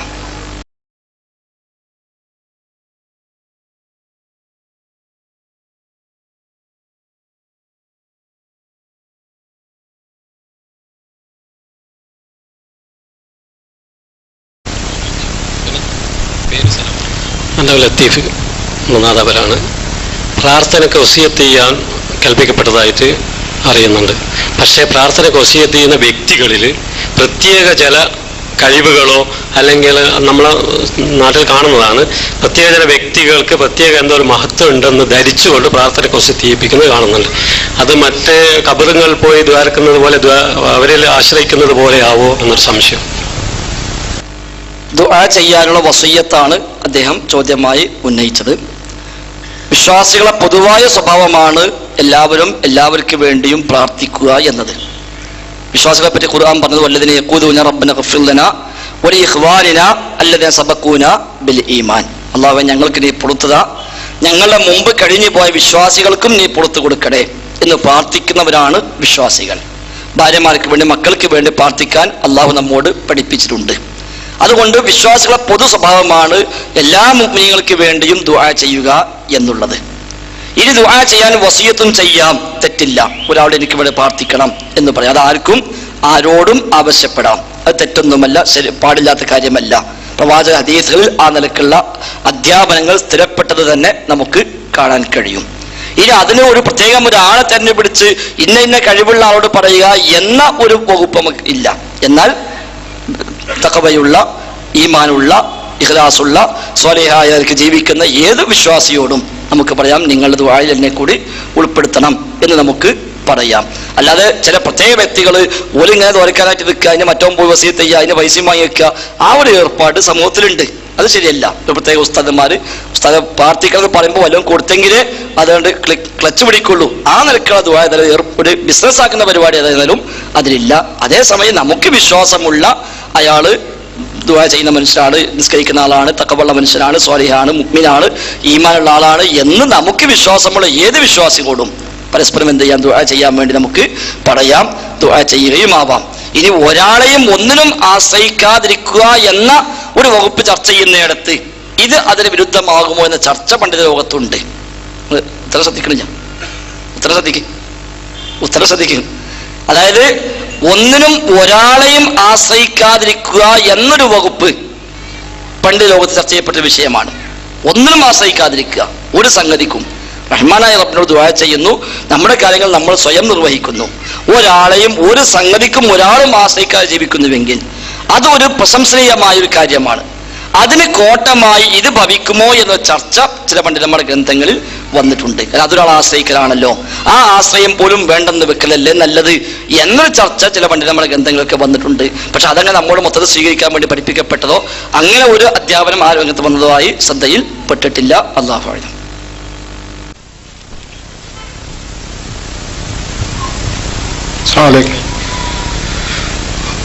പള്ളികളുടെ ചെരുവുകളിൽ ഉടൻ റുഖിയ ശറിയ കേന്ദ്രങ്ങൾ ആരംഭിക്കണമെന്ന് സലാഹി ഇപ്പോഴും മുമ്പ് മുജാഹിദ് ബാദിശ്ശേരിയും പറഞ്ഞിരുന്നു.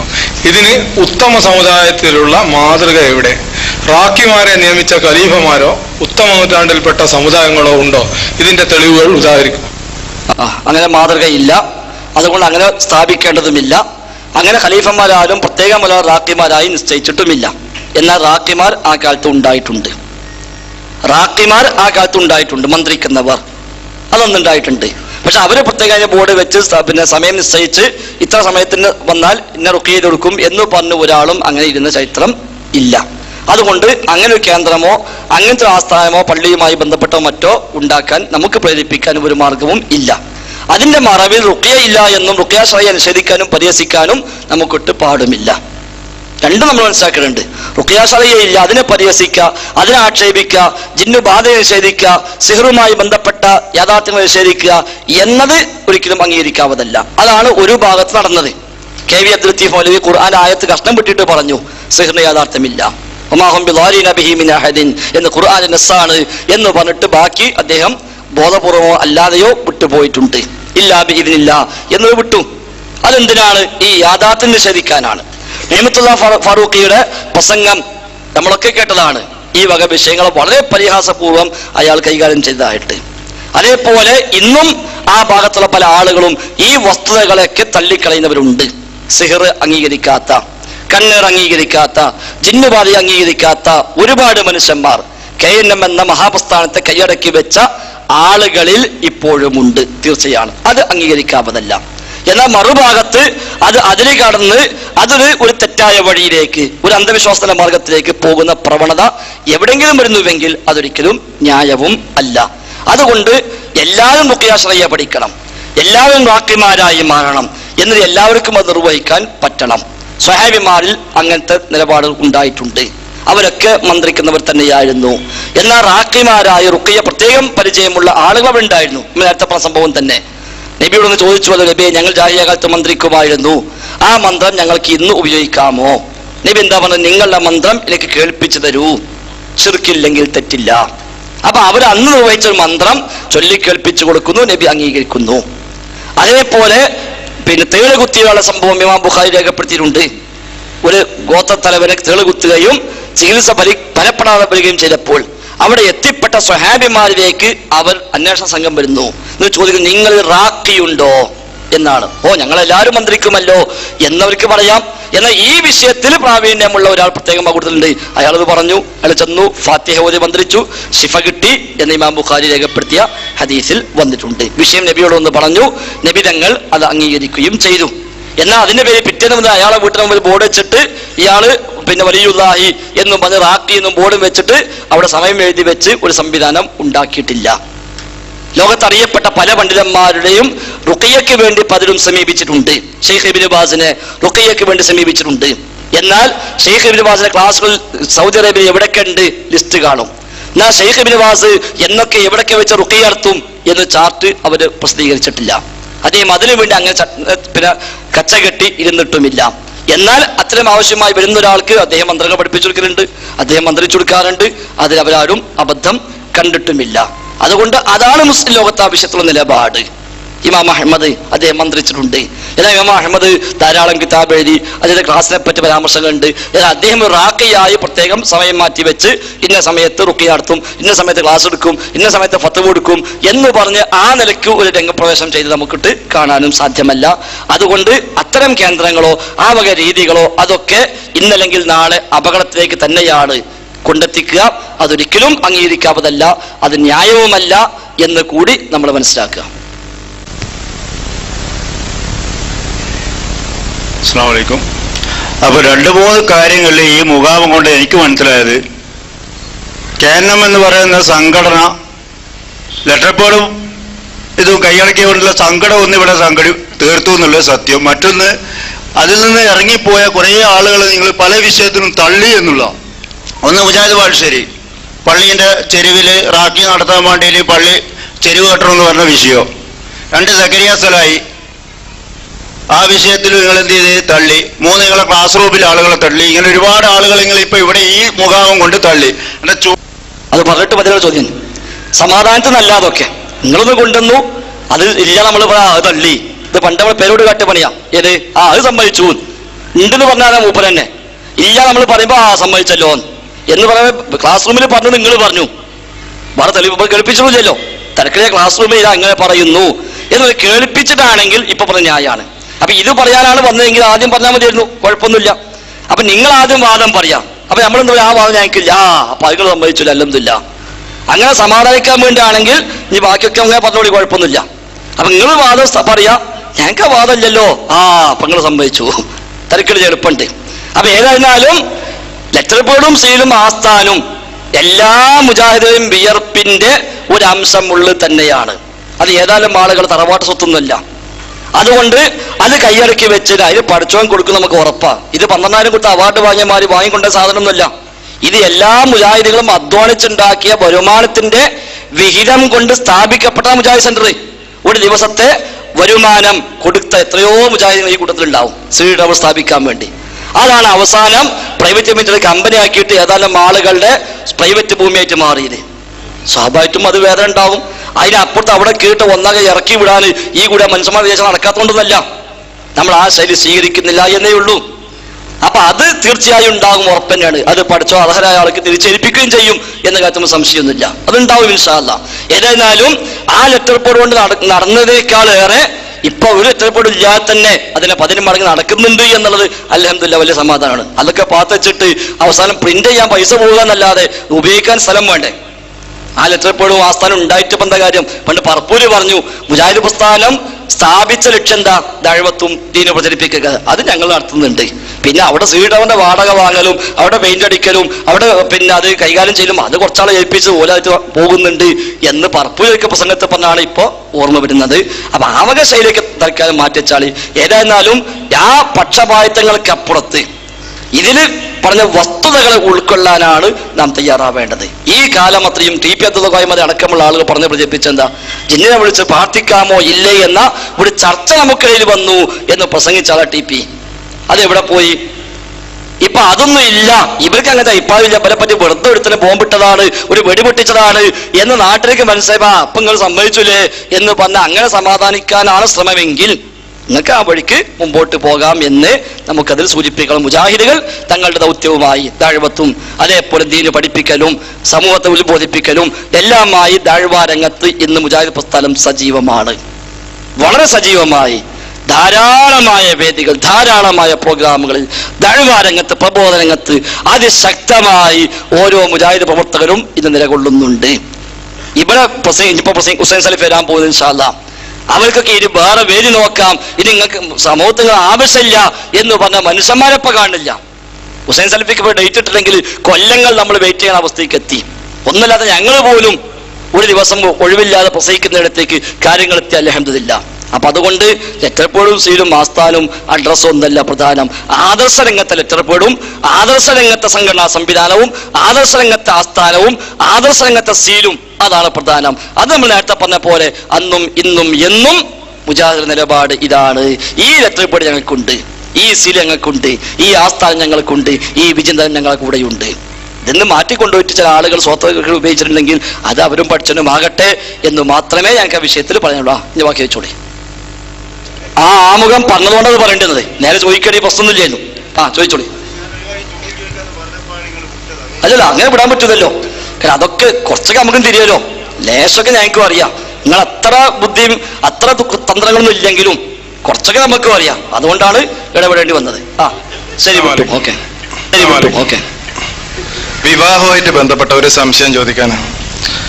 പ്രത്യേകിച്ചും ഈ നാദാപുരം ചുറ്റുപാടുകളിലൊക്കെ വിവാഹ ആലോചനകൾ നടക്കുമ്പോൾ, എനിക്കിപ്പോൾ ഈ അടുത്ത കാലത്ത് നടന്ന സ്ഥലവും ഒന്നും ഞാൻ ഇപ്പം പറയുന്നില്ല, ഒരു വിവാഹാലോചന നടന്ന് ഏതാണ്ട് നിശ്ചയത്തിൻ്റെ അവസ്ഥ എത്തിയപ്പോൾ നിശ്ചയിക്കാൻ തീരുമാനിച്ചതിൻ്റെ തലേ ദിവസവും ഈ കെട്ടുന്ന ആണിൻ്റെ വീട്ടിലേക്ക് ഒരു മെസ്സേജ് പോയി, ആ കുടുംബമായിട്ടുള്ള ബന്ധം ശരിയാവില്ല.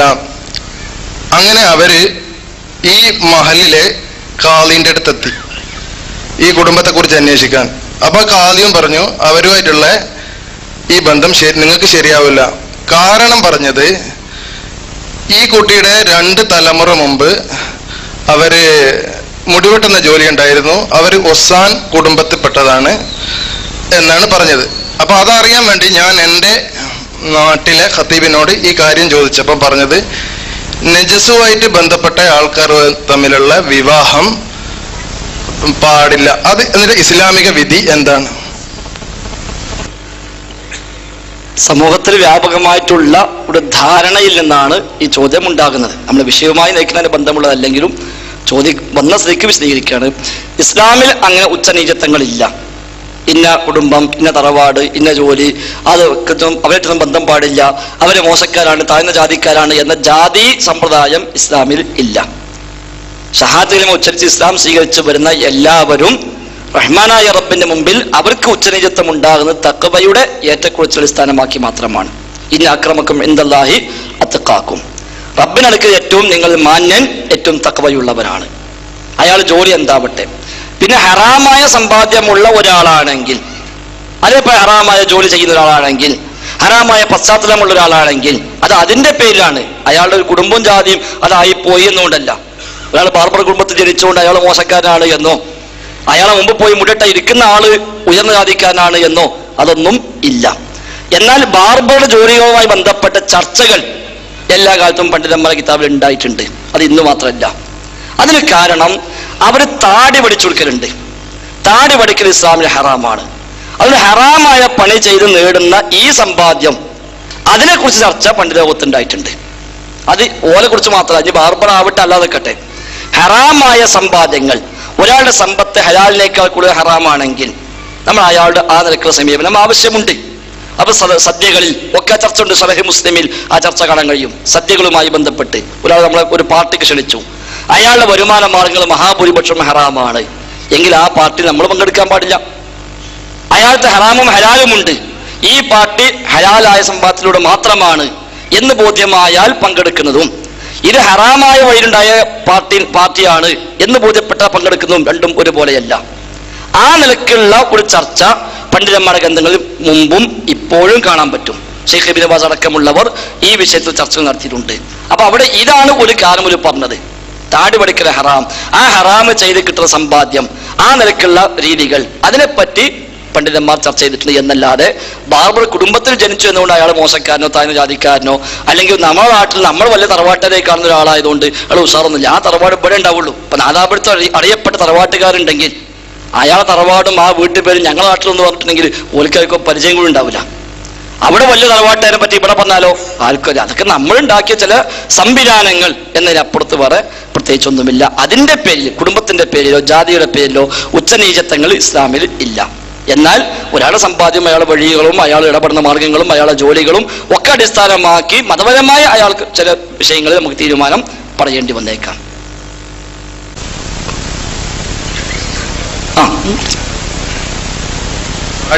താടി പഠിച്ചു കൊടുക്കുന്നത് ഹറാമായ ഒരു കാര്യമായതുകൊണ്ട് ആ ബന്ധത്തിൽ നിന്ന് നമുക്ക് പാടില്ല എന്നാണല്ലോ. ബന്ധം പാടില്ല എന്നല്ല, അങ്ങനല്ല. അല്ല, ഒരു 2-3 തലമുറ മുമ്പ് അവര് ഈ ജോലി ചെയ്തതാണ്. ഇപ്പൊ ആ കുടുംബത്തിൽ ആരും ഈ ജോലി ചെയ്യുന്നില്ല. അപ്പൊ ആ സ്ഥിതിക്ക് ആ കുടുംബത്തിൽ നിന്നുള്ള ബന്ധം വിലക്കല് അനുവദനീയ ഒരിക്കലും പാടില്ല. ഞാൻ പറഞ്ഞ ആ കുടുംബത്തിൽ പെട്ടു എന്നതല്ല കാരണം. ആ കുടുംബത്തിൽ ആളായി എന്നതോ കുടുംബത്തിലെ മെമ്പറായി എന്നതോ അതിന് കാരണമേ അല്ല. ഇത് ഈ വിഷയം നമ്മുടെ നാട്ടിൽ ഈ വിഷയത്തിൽ ചർച്ച വരാനുള്ള കാരണമാണ് പറഞ്ഞത്. എന്തുകൊണ്ട് ബാർബർമാരുമായി ബന്ധപ്പെട്ട ചർച്ച വന്നു, അത് ചില പണ്ഡിതന്മാരുടെ ഗ്രന്ഥങ്ങളിൽ ഇത്തരം ഒരു ചർച്ച വന്നിട്ടുണ്ട്. അതിനെ ചുവട് പിടിച്ചിട്ടായിരിക്കാം നമ്മുടെ സമൂഹത്തിൽ ഈ തെറ്റിദ്ധാരണ വന്നത് എന്നാണ് സൂചിപ്പിച്ചത്. അല്ലാതെ ആ കുടുംബത്തിലെ മെമ്പറായി എന്നതുകൊണ്ട് ഒരിക്കലും എന്തല്ല ബന്ധം പാടില്ലാത്തതോ അങ്ങനെ മോശക്കാരോ ഒന്നുമല്ല. ഇത് വെച്ചിട്ട് ചിലർക്ക് ചില ചർച്ചകൾ ഓരോ ഗ്രന്ഥങ്ങളിൽ വന്നു. അതിനെ ചുവട് പിടിച്ചിട്ടായിരിക്കാം ഒരു പക്ഷേ ഈ ധാരണ സമൂഹത്തിൽ വന്നിട്ടുള്ളത് എന്നാണ് സൂചിപ്പിച്ചത്. അല്ലാഹു അഅലം. നമ്മുടെ നിയമപാലകന്മാർ നമ്മോട് അനുഭവിച്ച സമയം എപ്പോഴോ കഴിഞ്ഞിട്ടുണ്ട്. അവരെ സഹകരിച്ചത് കൊണ്ട് മാത്രമാണ് ഇത്രയും നേരം നമുക്ക് നീട്ടിക്കൊണ്ടുവരാൻ കഴിഞ്ഞത്. ഇൻഷാ അല്ലാഹ് ഒരു ചെറിയ സമാപന സംസാരം ഷുറൈ സലഫി നിർവഹിക്കും. അതോടുകൂടി നമുക്ക് ഇൻഷാ അല്ലാഹ് പിരിയാം. അള്ളാഹു അനുഗ്രഹിക്കുമാറാവട്ടെ. അസ്സലാമു അലൈക്കും വറഹ്മത്തുള്ളാഹി. ഇന്നൽ ഹംദുലില്ലാഹി വസ്സലാത്തു വസ്സലാമു അലാ റസൂലില്ലാഹി വഅലാ ആലിഹി വസഹ്ബിഹി വസല്ലമ തസ്ലീമൻ കസീറ. അള്ളാഹുവിൻ്റെ മഹത്തായ അനുഗ്രഹത്താൽ ഒരുപാട് ആദർശ വിഷയങ്ങൾ ചർച്ച ചെയ്ത ഒരു മുഖാമുഖമായി ഇത് മാറിയിരിക്കുകയാണ്. അള്ളാഹു നാളെ നമുക്ക് പ്രതിഫലം തരുന്ന സമയത്ത്, തൂക്കിക്കണക്കാക്കുന്ന സമയത്ത് വമ്പിച്ച പ്രതിഫലം ഇവിടെ സംസാരിച്ച ആളുകൾക്കും കേട്ട നമുക്കും എല്ലാം നൽകി അനുഗ്രഹിക്കുമാറാവട്ടെ. എൻ്റെ പ്രിയപ്പെട്ട സഹോദരന്മാരെ, സഹോദരികളെ, നാളെ പടച്ചറബിന്റെ കോടതിയിൽ വരുമ്പോൾ വഇമ്മിൻകും ഇല്ലാ വാരിദുഹാ കാന അലാ റബ്ബിക ഹത്മൻ മഖ്ളിയ സുമ്മ നുനജ്ജിൽ ലദീന തഖൗ വനദറുൽ ളാലിമീന ഫീഹാ ജിസിയ. ആ നരകത്തിന്റെ അടുക്കൽ വരാത്തവരായിക്കൊണ്ട് ആരുമില്ല എന്ന് അല്ലാഹു സുബ്ഹാനഹു വ തആല പഠിപ്പിക്കുകയാണ്.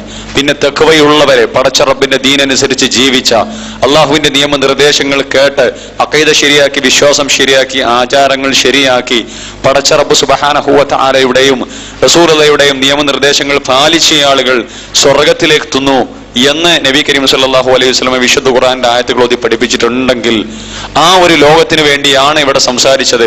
ആരോടോ വാശി തീർക്കാനോ വൈരാഗ്യങ്ങൾക്കോ അല്ല. ഇവിടെ ചോദിച്ച ചോദ്യകർത്താക്കന്മാരോട് പറയാനുള്ളത്, സഹോദരന്മാരെ, നിങ്ങൾ വിഷയം പഠിക്കണം. കാര്യങ്ങൾ മനസ്സിലാക്കണം. തെറ്റിദ്ധരിച്ച് നമ്മുടെ നേതാക്കന്മാർക്ക് വേണ്ടി അല്ലെങ്കിൽ നമ്മുടെ കാരണവന്മാർക്ക് വേണ്ടി നമ്മുടെ സംഘടനയുടെ നേതാക്കന്മാർ പറയുന്നതിനനുസരിച്ച് അതുമായി നടന്ന് വാശിയോടുകൂടി കാര്യങ്ങൾ പഠിക്കാതെ മനസ്സിലാക്കാതിരുന്നാൽ നമുക്ക് തന്നെയാണ് നഷ്ടം. നമ്മുടെ നരകത്തി അല്ലെങ്കിൽ നമ്മുടെ നരക കൊയ് നമ്മളായിട്ടുണ്ടാക്കുകയാണ് എന്നുള്ളതാണ് സൂചിപ്പിക്കാനുള്ളത്. അതുകൊണ്ട് പഠിക്കുക, മനസ്സിലാക്കുക, കാര്യങ്ങൾ ഗ്രഹിക്കുക. അള്ളാഹു അനുഗ്രഹിക്കുമാറാവട്ടെ എന്ന് സൂചിപ്പിക്കുകയാണ്. അസ്സലാമു അലൈക്കും വറഹ്മത്തുള്ളാഹി വബറകാതുഹു.